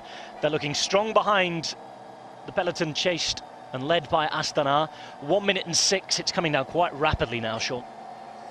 Yes, it is, and we can see Visconti, he's starting to tire, and not surprising, you know, the efforts he's put in, you know, for a long, long time now is starting to pay here. And of course, back in the peloton, we can see Tiralongo just setting a pace. Fresh men appearing. They have been just sitting on the train, being secured by Astana all day, and who is going to get throwing the first attack? We can see there's a number of riders. Rigoberto Urán sitting comfortable there. Is he recovering a bit? Riders who have, you know, lost everything in this race, you would expect them to try something here, an opportunity for them maybe to get something out of it. 1:02.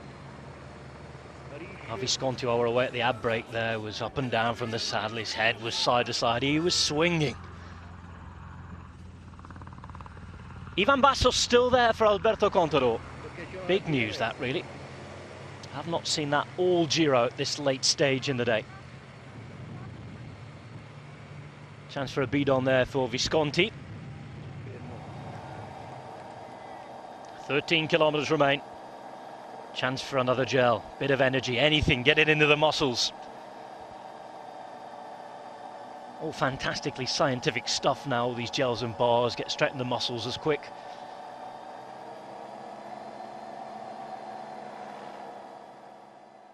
What sort of thing did you try and get down in your day? Well, something sugar. In the earlier part of my career, of course, you did not have the gels, you did not have the energy bars. So it was a bit more difficult, but the gels are so important in the end of the stage. You can get them down. We could see Visconti there, just opened the gel, got it down, wash it down with a sup of water, and it's in almost immediate to the system. That's what you've got to do, and it's all gels when you get to the very end. And when you're tired as well, of course, you cannot eat something. It's very hard to get something down if it's a solid. So the gels are the ones which are in the very final of the stage. That's what all is used. Val Tournanche is a beautiful and charming location, we're told. Didn't get a chance to stop off when I visited Cervinia. Looks pretty nice though from the pictures. 12.6 to go now on one of the flatter sections of the climb. Oh, it's been a long day in the meantime. Don't worry, they'll be there soon.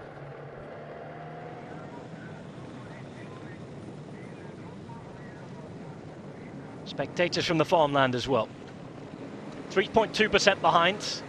These guys have been in single file at times, with Tiralongo putting it on. The man at the back here, number 17, is Simone Stortoni. 48 there is Moina. 215 is Feline. Still hanging on at the back. What a ride from him. Real gutsy stuff from Feline today. Cardoso there as well for Cannondale Garmin. He's in the black and green, the Portuguese rider. Yes, and we've seen Cardoso just further down the climb there. I think on the flatter section he was putting water into his shoes, something he had not seen nowadays. It was a familiar thing back in the mid-80s because the shoes, the quality, but with the cycling shoes now, it's a long time since I've seen that. Just shows what kind of day it is. There you go, bead on and a bit of gel together. I've got the energy to untape it at the minute though. Double-sided, nice and easy. 33 seconds is all that remains of Visconti's advantage. And it's little wonder why when you see that from Tiralongo on the front.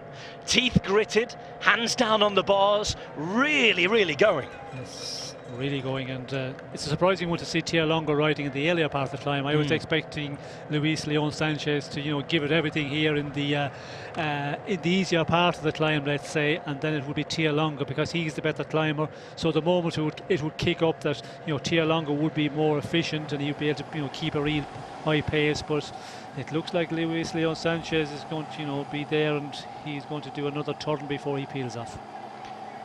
We'll see if we can get one last look at Giovanni Visconti before they catch him. Italian, as you know, born in 1983 back in January, and he's won consistently throughout his career up until the last couple of years. 32 now, weighs in at just 60 kilograms. Versatile type of rider is Visconti, not without his problems in his career. I know then realise that not all of you at home will be fans of Visconti for various reasons.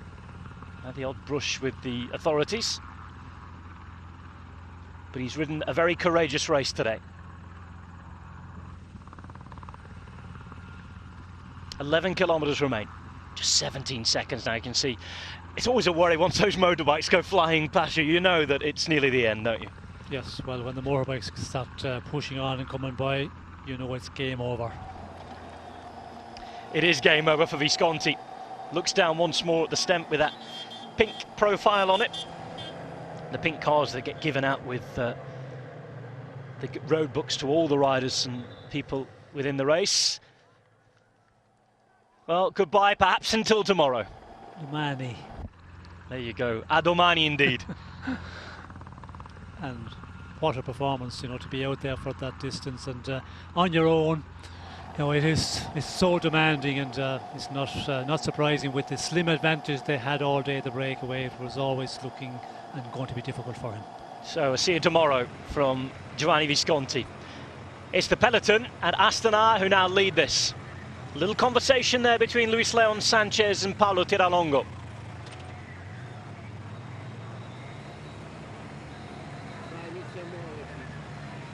So just approaching the last 10 kilometres. The break has been brought back. Astana still continue to put the pace on. 8.6% here. One of the rare hairpins on this route. And the road just ramps up. Still a fairly sizable group, in fact, considering how late we are in the day.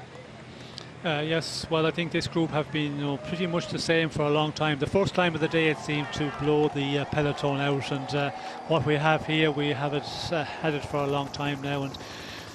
But when we get the first attacks, that's when, you know, this peloton will explode totally. It's a little wonder, really, isn't it, as well, when you think about the pace of the first few hours. The first 2 hours are 48 kilometres per hour average, pardon me. After 3 hours, we were talking almost 46 kilometres per hour. After 4 hours, it was 40 kilometres per hour. It has been a relentless pace. Rosa still in there for Astana. There's Alberto Contador, the race leader. Tano Kanga at the back.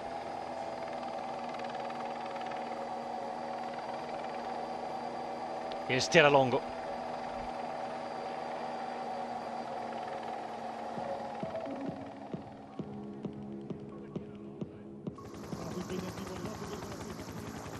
Three riders from Sky still in the group. They've been quiet today. They had Kirienko in the break, but they've got Mikel Nieve, Leopold Koenig and Konstantin Svitsov still up there. 10 kilometres to go. For the minute, Contador looking calm in the pink jersey. A long day out for those filming the race as well.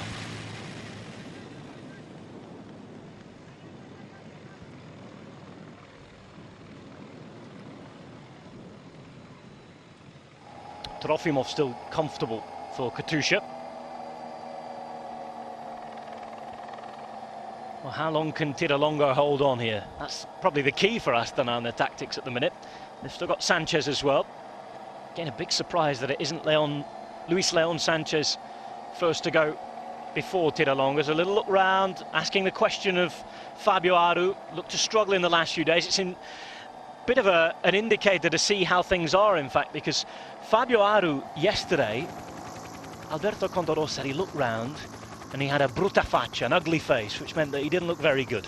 That's why he attacked. That was his excuse. That was the official reason. Of course, we all know there was a crash behind and it was all about getting the revenge and the vendetta, but interesting that he had noted that Aru wasn't looking good. And this, in the meantime, is Konstantin Svitsov.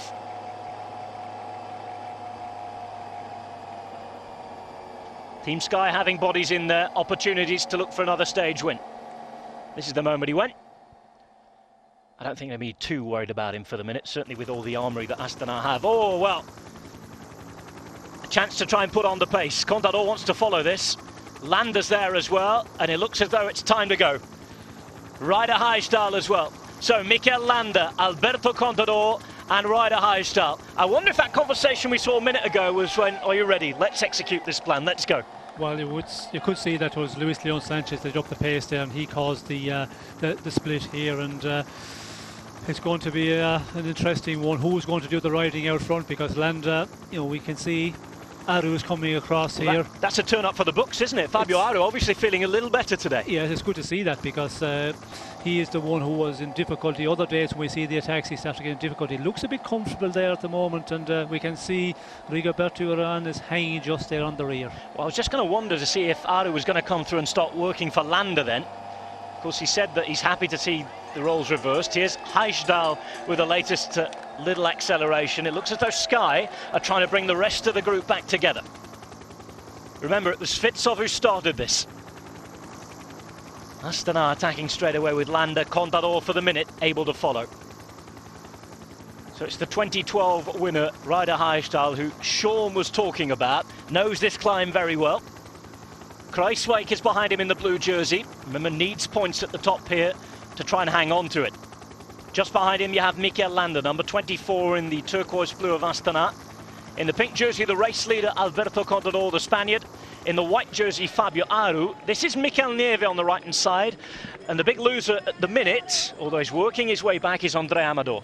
Yes, and I'd not be surprised if he does crawl his way back. He's a teammate with him. Chowsty is riding at the front here, so it's a good position to be in. But if they continue on to attack each other up front and push on, well then for Amador it could be a difficult one. But some riders, when they're riding at a pace and there's a sudden attack, they're not able to match that. They need a little bit more time into the climb. But we can see here, Aru goes on the attack. Aru to have a go, obviously feeling better. Whatever happened to that brutta faccia? The Sardinian flag right next to him as well. They've been great showing their support for the islanders in this Giro d'Italia. Is this part of a tactic for Landa to come through later? Aru obviously feels good, and that is part of the reason why we see that Astana have been riding all day then. Yes, well, still with 8.7 to go, it's going to be an interesting final, hopefully. We can see Heistal wants to push on, and he's that type of climber. He just likes to climb at a good strong pace. The accelerations, I don't think he able to manage them very well, but again he's pushing on here, and he's the one in the last number of days, being very, very impressive. He's 9th in the general classification, so he is hoping to move up in the overall standing. Ryder Heistal from distance then having a go. Leopold Koenig in the front group. First time really since the first week of the Giro that we've seen Sky have their main man, their leader, up there in the main group of favourites. Yes, and it's nice to see.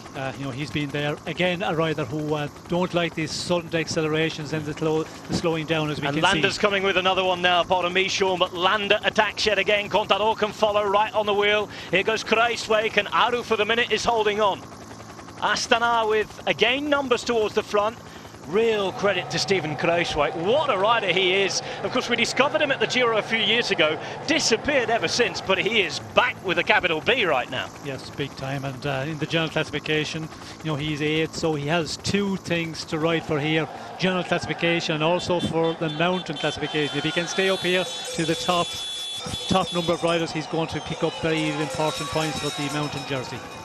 Contador then can stay with Landa. This is the first big head-to-head between Landa as a leader and, of course, Contador in the mountains we've seen.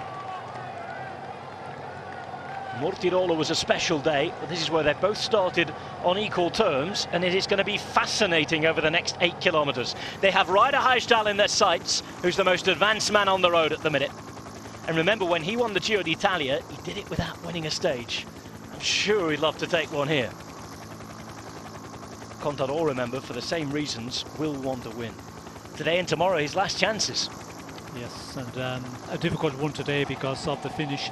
Unless he can get away on the earlier slopes where it is a bit more of a steeper gradient. But in the final 2 kilometres, if he arrives with the like of Aru, I think Aru is a faster one in the sprint. But again, there's still 7.7 kilometres. There's a lot to happen before we get to there.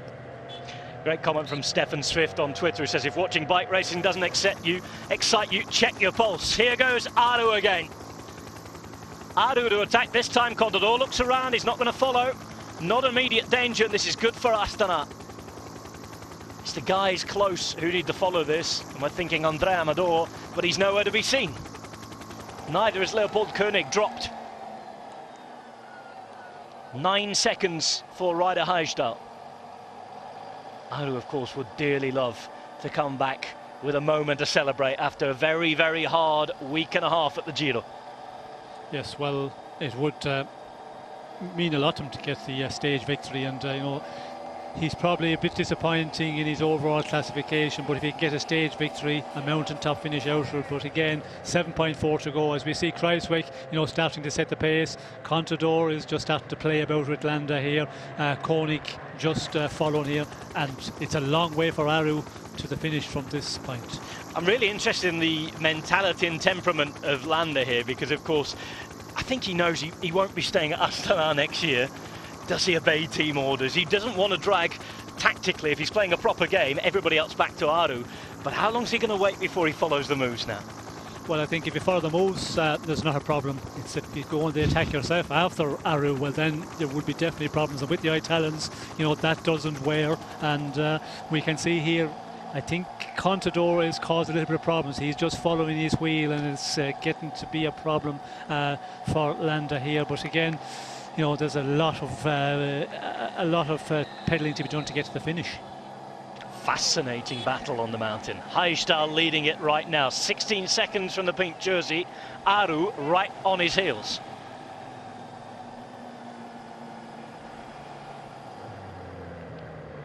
Well, Fabio Aru has spent a lot of time in this region. His girlfriend is from Piemonte, and he's riding very, very well. He's also done exceptionally well in the Tour of the Valle d'Aosta as a junior and as an amateur. And he's riding up to the wheel now of rider Hajdahl. This group again becomes 4 as Leopold Koenig catches up. They've all been looking around a little. Kruijswijk is the one with perhaps the impulse to have a go again here, because he's thinking very much of those King of the Mountains points at the top of the mountain, I'm sure. Yes, and I think Koenig also, you know, he sees that Trofimov is not here, Amador is not here, so the general classification, you know, there's a lot looking about here, so they all have interests on different classements. Rider Hajdahl again at the front of the race, again animating. Once more, you have to think, if it wasn't for that first week and the silly losses of time, where would he be? Alberto Contador looking good again. Aru still fighting to get onto the wheel of the big Canadian. Fabio Aru looking like a completely changed rider from the last few days. Koenig leading this group. Second group on the road now. Landa's wearing 24 there. Contador just sitting at the back, watching and waiting. Yes, he wants a stage win, but thinking of the pink, he has nothing else to do. Inchalsti working for Amador in the meantime behind in that third group. And Aru has made it up to Hajdahl. So first a little settling down of things after that big explosion of action.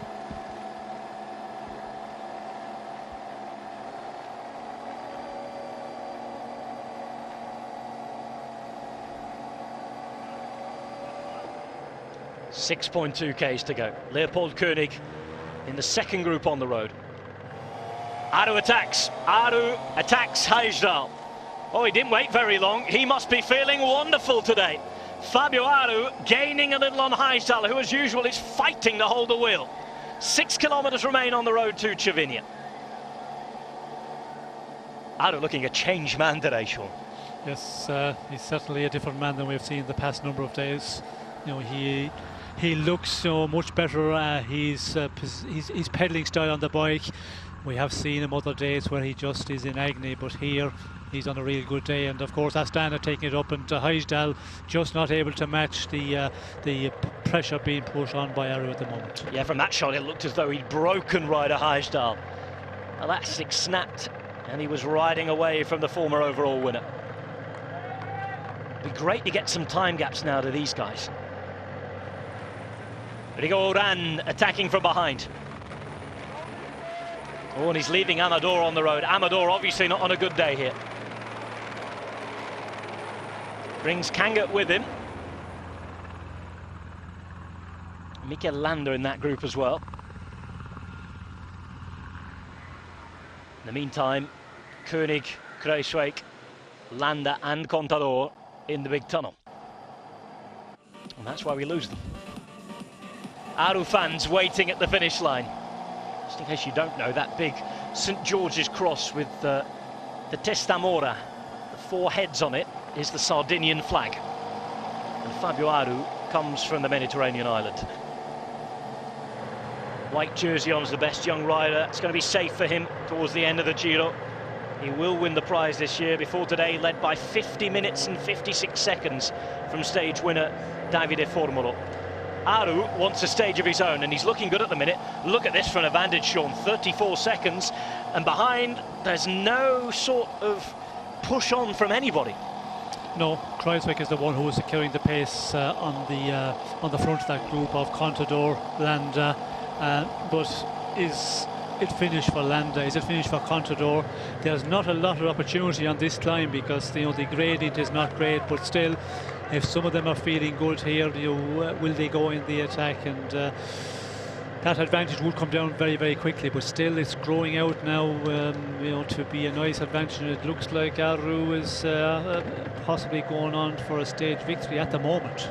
Well, unless anything changes, remember, Tiralongo won a stage on stage 9, Mikel Landa won to Madonna di Campiglio, Mikel Landa won again in Aprica, Astana in terms of stage wins, dominating in the mountains, but Alberto Contador leading more than comfortably in the pink jersey standings. Remember, 5 minutes 15 seconds ahead of Mikel Landa, who at the minute could be about to lose his second place to his teammate Fabio Aru, though, who was 6 minutes and 5 behind Contador before today.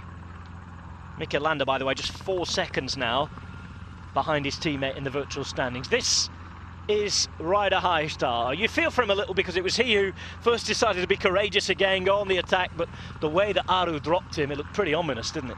Yes, and Highstar has been like that. He's able to ride at a pace, but when it goes that little bit faster, we have seen with the group of big favourites, he loses contact, and he was doing well on his own there when he was out in front, but the moment Aru came up to him, just steadying his wheel for a moment and then just up the pace a bit, Highstar not able to match it. Kruijswijk is the one putting on the pressure here. 36 seconds from the group you saw on the road to this man, and they are going crazy for Fabio Aru.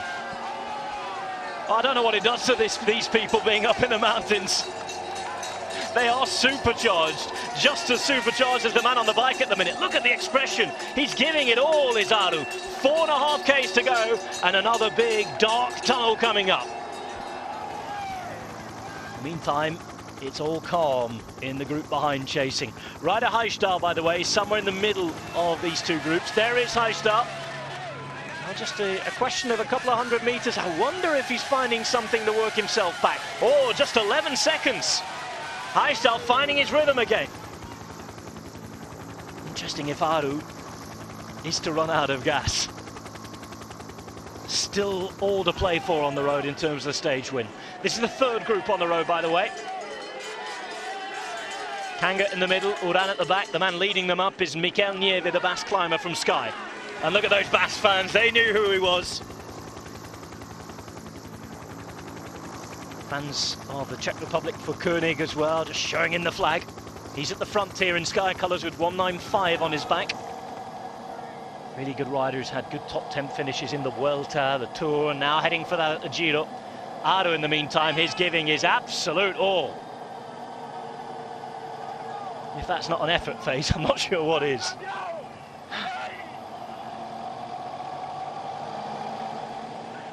Oh, movement in the tunnel. Uran attacking for the first time in this Giro d'Italia. And it looked as though he was leaving behind Kanga and Nieve.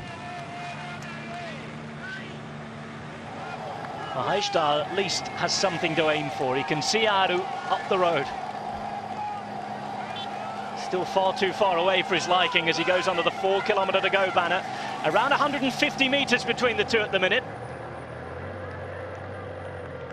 50 seconds further back, Rigoberto Uran has made it up to this group. So Landa, Koenig, Kruijswijk, Contador and Uran. Koenig, the man driving it. Funny, Koenig was still in the big ring there. Contador spinning away a different gear.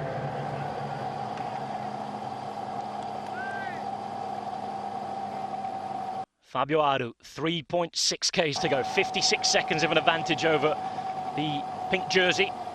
It's the advantage behind that he's got to worry about, and here we go. Rigoberto Uran finally appears at the Giro d'Italia, and for Colombians, I think it's exactly what they've been waiting 2.5 weeks for. This is something to smile about, Sean, finally.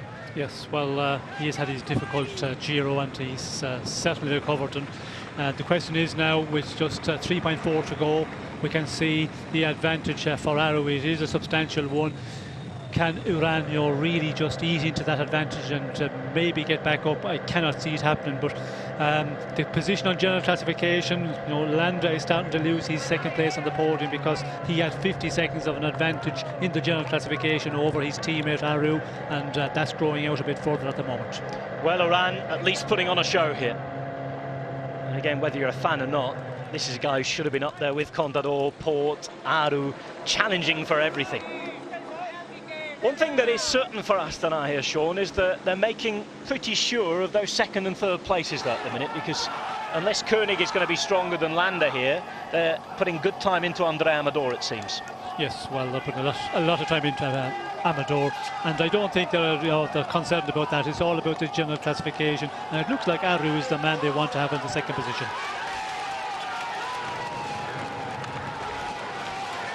Aru with 3 kilometres to go, having 1:15 on the pink jersey group on the bottom right-hand side of your screen. His teammate Landa's in the group. Heimdall on the top right is chasing him. Further down the road, you have Rigoberto Uran, who exists at this Giro. What a good ride, again from rider Heimdall. Well, I know Aru would be massively popular with the locals, but from anybody watching around the world, for everything that he's given, rather like Stefan Kruijswijk. Kruijswijk and Heimdall, I think, would be two of the most popular winners of a stage you could have. Well, Uran doesn't look to have the power to meet. Nieve, in the meantime, arrives to work for Koenig. Kanga is the teammate for Mikel Landa. Contador can just watch. Uran is riding away. He's only 10 seconds ahead. Heimdall 24 behind this man, who looks to be riding away with the stage. Putting time into Heimdall. It's looking mightily good now for Fabio Aru. Yes, looking very good for him, and looking that he's going to go on and take the stage victory and of course move up a place to second spot in the general classification. We can see Team Sky there. Koenig, of course, he will move up a lot because tough enough we have not seen. Amador also in difficulty very early, so they are pushing on here and they want to try and move a number of places up in general. Ryder Heimdall 25 seconds behind. Fabio Aru tried to stage his first serious attempt at winning the Giro's pink jersey this time after a superb ride last year in 2014. He backed it up at the Vuelta. He's had a couple of crises here at the Giro, but today he is back on form and he's riding ahead of Ryder Heimdall, and at the minute it looks as though he's riding to the win. The man wearing the white jersey in the lead. Heimdall top right, the Canadian, second on the road. Uran behind them, but not too far in front of the pink jersey group, with Contador looking around and again passing up an opportunity to take a stage.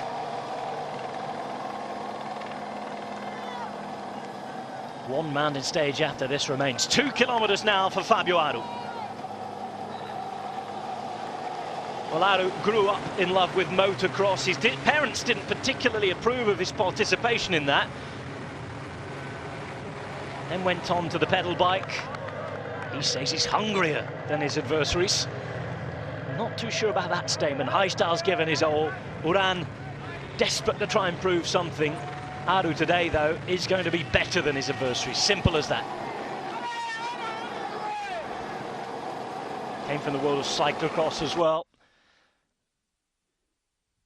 Moved to the Italian peninsula as a very, very young man. Under the orders of coaches around Bergamo and in the north of Italy. And he's now riding away to another Giro d'Italia stage when he did it last year, remember, in the mountains. Took his stage win. Excited everybody by finishing up there on the podium as well. Aru looks to be riding into second place too here. Mikel Landa, his teammate, occupying that spot, looks set to just slip behind him. He's the man just in front of Contador, wearing number 24, the masked rider. Beautiful scenes with the Matterhorn in the background. All the way up at 4,500 metres. We finish at 2,000 metres today on the road. Just 1,000 metres separating Fabio Aru and a win. Kilometre to go. and this is where it flattens out, takes the run, and I think you're better to enjoy this now, Sean. Yes, well, he will be aware of his advantage, and you know, the finish here, it's pretty, you know, flat almost to run in the final 2 kilometres, so he's not going to lose anything. He knows he has got the stage victory, but again, he's going to push on here, thinking about the overall classification, and looking real good. Very, very impressive here. What a turnabout, because Aru was the one who was suffering on all the mountaintop finishes, but a different man totally today. Yeah, that horrible, horrible, ugly face that Alberto Contador talked about yesterday. He was referring to him suffering. He's making everyone else suffer here today. Fabio Aru riding away after almost 6.5 hours, and in the final 350 metres of a really, really good ride. It's been a dramatic day yet again at the Giro. Stage 19, after 236 long kilometres, almost 5,000 metres of climbing, it's going to be an extraordinary Aru day as Fabio Aru crosses the line, takes the win. It's a 4th for Astana at this Giro d'Italia. Aru with his win. He finally has something to shout about, and just look at what it means to him. Aru victorious on stage 19 to Cervinia. It's not going to win in the Giro d'Italia. It does win in plenty of applause. A mighty ride. Again, though, kudos to this man. Once more, Sean Kelly lighting things up. Ryder Hajdahl, he's just an insatiable appetite for racing. Yes, well, just a battler, and it's going to be interesting to see what way the other riders can finish, because he's fighting for every place on the general classification. 28 seconds. So 28 behind, and he will move up yet again. A good day for Hajdahl, a better day for Fabio Aru. His girlfriend waiting for him behind the podium. Uran with another courageous ride. Well done to him. Appears finally at this Giro d'Italia, and that will win a lot of fans. It'll certainly put a few smiles on the faces of those in Colombia.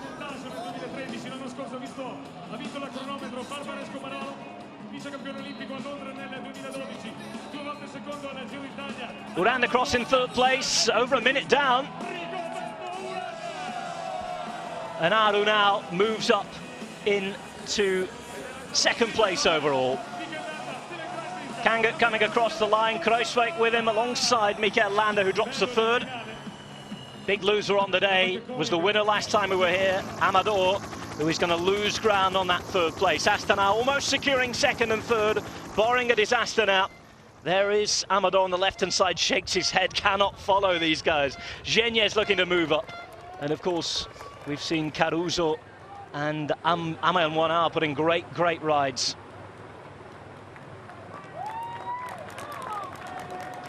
Well, Amador finally running out of gas today. Chance to try and take it back tomorrow, but it's going to be a big ask. Another really fast, really hard day on the Giro d'Italia, and stage 19 once more has not disappointed.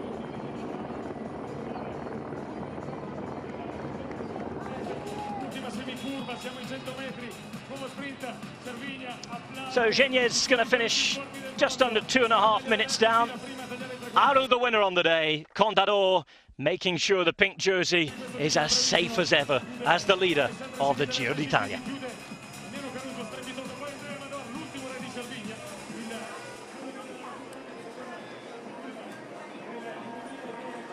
Job well done for Alberto Contador. I think he'll be regretting not winning a stage yet with only one opportunity left. Well, surprising that he left Aru right away. Relatively easy. I don't think he was maybe on his best today. Otherwise, a Contador normally he would just try and mark everybody for a point. He's starting to suffer a bit, and yesterday's effort may be paying a bit. Contador leads after stage 19, smiling in pink. Well, this is what is waiting for you behind the finish line. Greg LeMond and Juan Antonio Fletcher alongside Ashley House there, nicely dressed in pink, leading the presenters classification as Fabio Aru leads on the day.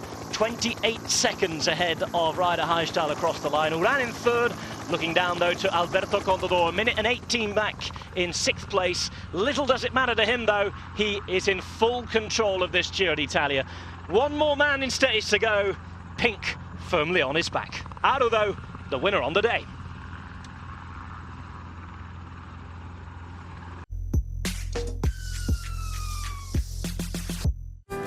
association with the Israel Ministry of Tourism.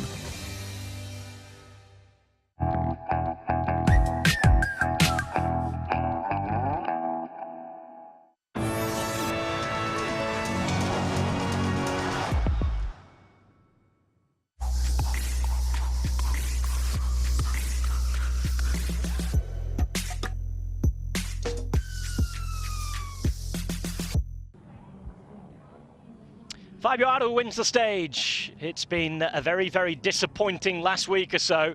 You could tell that a comeback meant something to him today. To Giro Extra here backstage, just behind the podium in Cervinia at the end of stage 19. An emotional time here behind the podium as well, as Fabio Aru crosses the line. A day of redemption for him, also a little bit for Rigoberto Urán, who finished in third place too. Juan Antonio Fletcher and Greg LeMond here with me. Juan Antonio, first of all, great scenes here with his family and his friends. What a good day for Fabio Aru after a disappointing 3 weeks. Not disappointing, I wouldn't say it's disappointing. Riding third on GC and wearing the white jersey. He probably was not as happy as he wanted, especially after the time trial, because he didn't perform as he was expecting. But I was always saying that he still was performing quite good. He was still up there on GC. It's never easy. It's been a very hard Giro d'Italia. Alberto Contador keeps saying that it's been very fast riding so far. So it's not easy for a young guy who has to carry on his shoulder the pressure of being the leader of Astana. But surprisingly, Landa was riding better on Madinero Campiglio, and they changed the role. So it seemed like it's been a good thing for Fabio Aru, that switching of the role of leadership, and he took advantage of that, and Fabio Aru was probably more relieved today, more free, and we could finally see the way we like to see Fabio Aru going in the attack, and so emotional, as you say, Ashley, crossing the finish line. And of course Aru has moved into second place on the general classification. You've probably just seen the usual sight of Alberto warming down on the rollers. Greg, for you, that attack, how did Aru do it? Was it an impressive attack for you? Was it what you expected? I think it was a very good team strategy. I think Mikel Landa, I don't think he actually anticipated that. I thought, I'm sure he thought that Aru would do an attack and there'd be a counter, and I think what was really impressive with Alberto Contador's strategy, just sitting back, letting everybody else do the work. He had 6 minutes on Aru, so it wasn't really dangerous. And I think that's what really makes Contador exceptional racers, very savvy. He was basically isolated with 4 or 5 other guys attacking him. But it was great to see Aru win a stage today, and I think what Juan Antonio said, the pressure for a young rider is a lot, and I think the pressure that he took off him by moving to third place helped him win the stage today. Alberto's ride today, he didn't have to attack or respond to the attacks that we saw from ʻdʒiːro, from Aru, from others as well. Did we want him to a little bit? We wanted to see him go ahead, or did he do the right thing? I think he did the right thing. He knows that the top of the climb is not that difficult, and I think had the race been really more difficult, a lot more attacks and split up, you would have seen maybe a little bit of a different race. But he does have a lot of time on everybody, so he gets to play with it. My guess now he's going to attempt it yet tomorrow, but again, his main objective is winning the Giro. Juan Antonio, a word on Rigoberto Urán as well. Great to see him coming in third place and attacking a bit on the final climb too. Yeah, Rigoberto, it's always never gives up. I mean, we've seen him cracking some days, but we have always to remember that Rigoberto came to the Giro d'Italia after bronchitis and illness. He crashed in Imoli very bad. So it was not a good Giro d'Italia for him, but he's finishing strong this Giro d'Italia. So who knows? We don't know his next program. Maybe he's preparing for his next races. Maybe that's going to be Tour de France, maybe Vuelta a España. But I think the good thing for him, he will finish. We don't know about tomorrow. Probably after today he will gain a lot of confidence, and why not taking that victory in Sestriere? But he's still, so far, he has to be happy because he's finishing and ending this Giro d'Italia on a good condition. A word about Ryder ʻdʒiːro as well. Great ride here in 2012, of course, finishing second today, and he's been at the front the last few mountain stages. Well, Ryder is the best example of someone that's got the big engine. I mean, he didn't start it probably this Giro as he wanted, but he was improving day after day after day. He's probably one of the strongest guys finishing at this Giro d'Italia. He's solid every day. He's up there. I will. He will still get the chance tomorrow to win the stage. I think warranty he will try again, because he's been showing that he wants to win on stage and on the right way. Remember, here in Cervinia, when he won the Giro d'Italia, was the place where he basically built up his victory in 2012. He kind of surprised the rider here on the attack, the other GC leaders. So probably was bringing good memories for him, this place. Greg, this morning before in our first show, Juan Antonio talked about not letting the breakaway go too far, and that's exactly what the GC contenders teams did. Talk to us a little bit about how the stage went from your perspective. I think it's the way that Astana wanted to go in Tinkov, and it's pretty typical at the end of a 3-week race. Either you're going to let a breakaway get away real early, get 10-15 minutes out, but it's still 2 days to go. It's the race, you can't let too many people go off. There's also a strategy of getting teammates off the front and maybe attacking, bridging up, but it played kind of like a playbook type of a race. I think it's really interesting to think of Ryder and Rigoberto Urán. They're coming up in the last week, and Rigoberto had such a good Giro last year, 2 winners basically, and psychologically I think they're going to be feeling good coming out of this, and they're going to be probably better prepared for the Tour de France. That's my take. Lots to look forward to, of course, for the Tour de France. Let's just remind ourselves, though, of how the general classification stands after today's stage.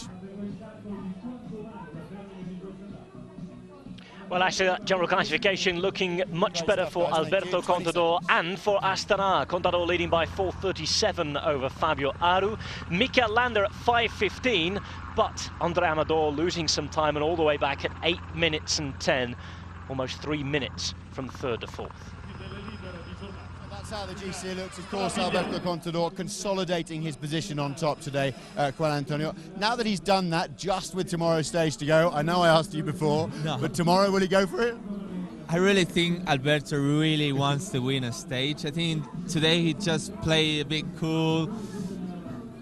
I mean, it was fair because Astana did the main job on keeping the race close and controlling that breakaway. So I think Alberto, besides that, I mean, despite that he really wanted to win the stage, he preferred to play cool and control and consolidate that gap with Landa. He probably doesn't want to take the risk on trying to maybe achieve too much, and that's something that makes him even more a champion. He's showing a great class in this Giro d'Italia, the way he's racing, as Greg said, his tactics and so many things. So even despite especially that he wants to win, I don't know if he's going to have that attitude. Is he going to have that attitude again tomorrow? If he really want to try to be safe, play cool, or go everything for the victory? It's something that we probably can ask him later or wait and see tomorrow. Well, we'll certainly give you the chance to ask him later, I'm sure. It's been a very long, very hard stage. Let's hear from Amuel Moina of Team BMC. Amael, la journée? Amel, how did it go? Très dur.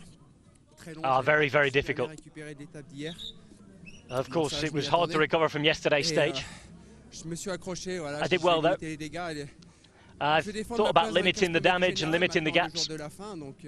Of course, 2 days away from the end, and I'm doing okay in the general. Of course, I could see from the power meter that I didn't have too much left in my legs. I'm very, very tired. Okay, are you thinking about getting a better place on GC? No. It's been very, very difficult because it's been hard to see everybody just waiting and looking in the wheels. Of course, seeing the names that are in front of me, it's very, very difficult to improve upon that. No, I don't think it's possible to get closer to Heijstal and the likes of those. I'm very, very happy with what I've done so far. Yeah, I would have liked to get a top 10 in the general classification, but it's been a really good Giro for me. For us, of course, it's been good. We've had Philippe Gilbert who's won stages, and for me it's a bonus. Good luck tomorrow. It's been very tough, of course, for all the riders. Greg, tomorrow, the final mountain stage up to Sestriere, what can we expect? I think, Juan Antonio talking, I think if there's a stage that I think Alberto wants to prove himself if he needs to. He doesn't really need to prove himself, but if he wants to win a stage, tomorrow's a perfect stage. We've got about 1,600 meter climb, really steep pitches, dirt, and I believe he's got the physical ability. If he wants to leave everybody, he can do it. So tomorrow might be the day for him. And Juan Antonio, the Colle della Finestra is a very, very hard climb. Tell us about it. Well, I haven't ridden. I mean, we will ride it tomorrow with Greg, and probably tomorrow on the previous show we will know more about that climb. But it's a hard climb. It's a very long climb with some steam climbs, some steam percentage at some points, and as Greg said, I mean, it's probably that's going to be the climb where Alberto Contador will give it a go and probably try to win the stage. Again, we have to think of Colle Finestra with the double points for the mountain jersey. Indeed we do. Juan Antonio, Greg LeMond, thank you very much indeed. Thank you for watching. A great day for Italian cycling and of course for Fabio Aru. We'll see you tomorrow for Giro Extra on Eurosport, the home of cycling.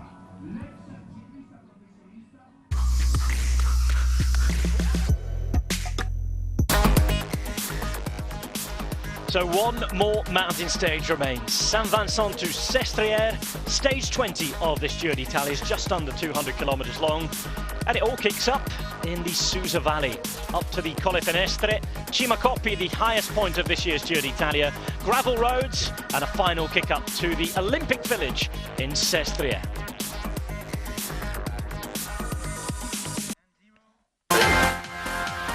Fabio Aru then the winner of stage 19 to Cervinia. One day in the Alps left, then the procession probably for Contador to Milan. One more day to negotiate though, and you can see it here live on Eurosport. Join us this Saturday, tomorrow, 2:15 Central European Time on Eurosport International. That will be 1:15 if you're watching on British Eurosport. Saint Vincent to Sestriere, stage 20, and the final meaningful mountain stage of this year's Giro d'Italia.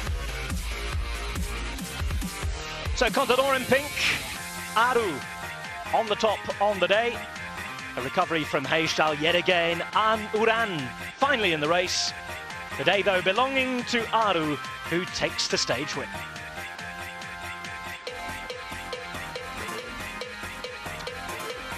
Contador holding on to pink. He will want though that final stage win.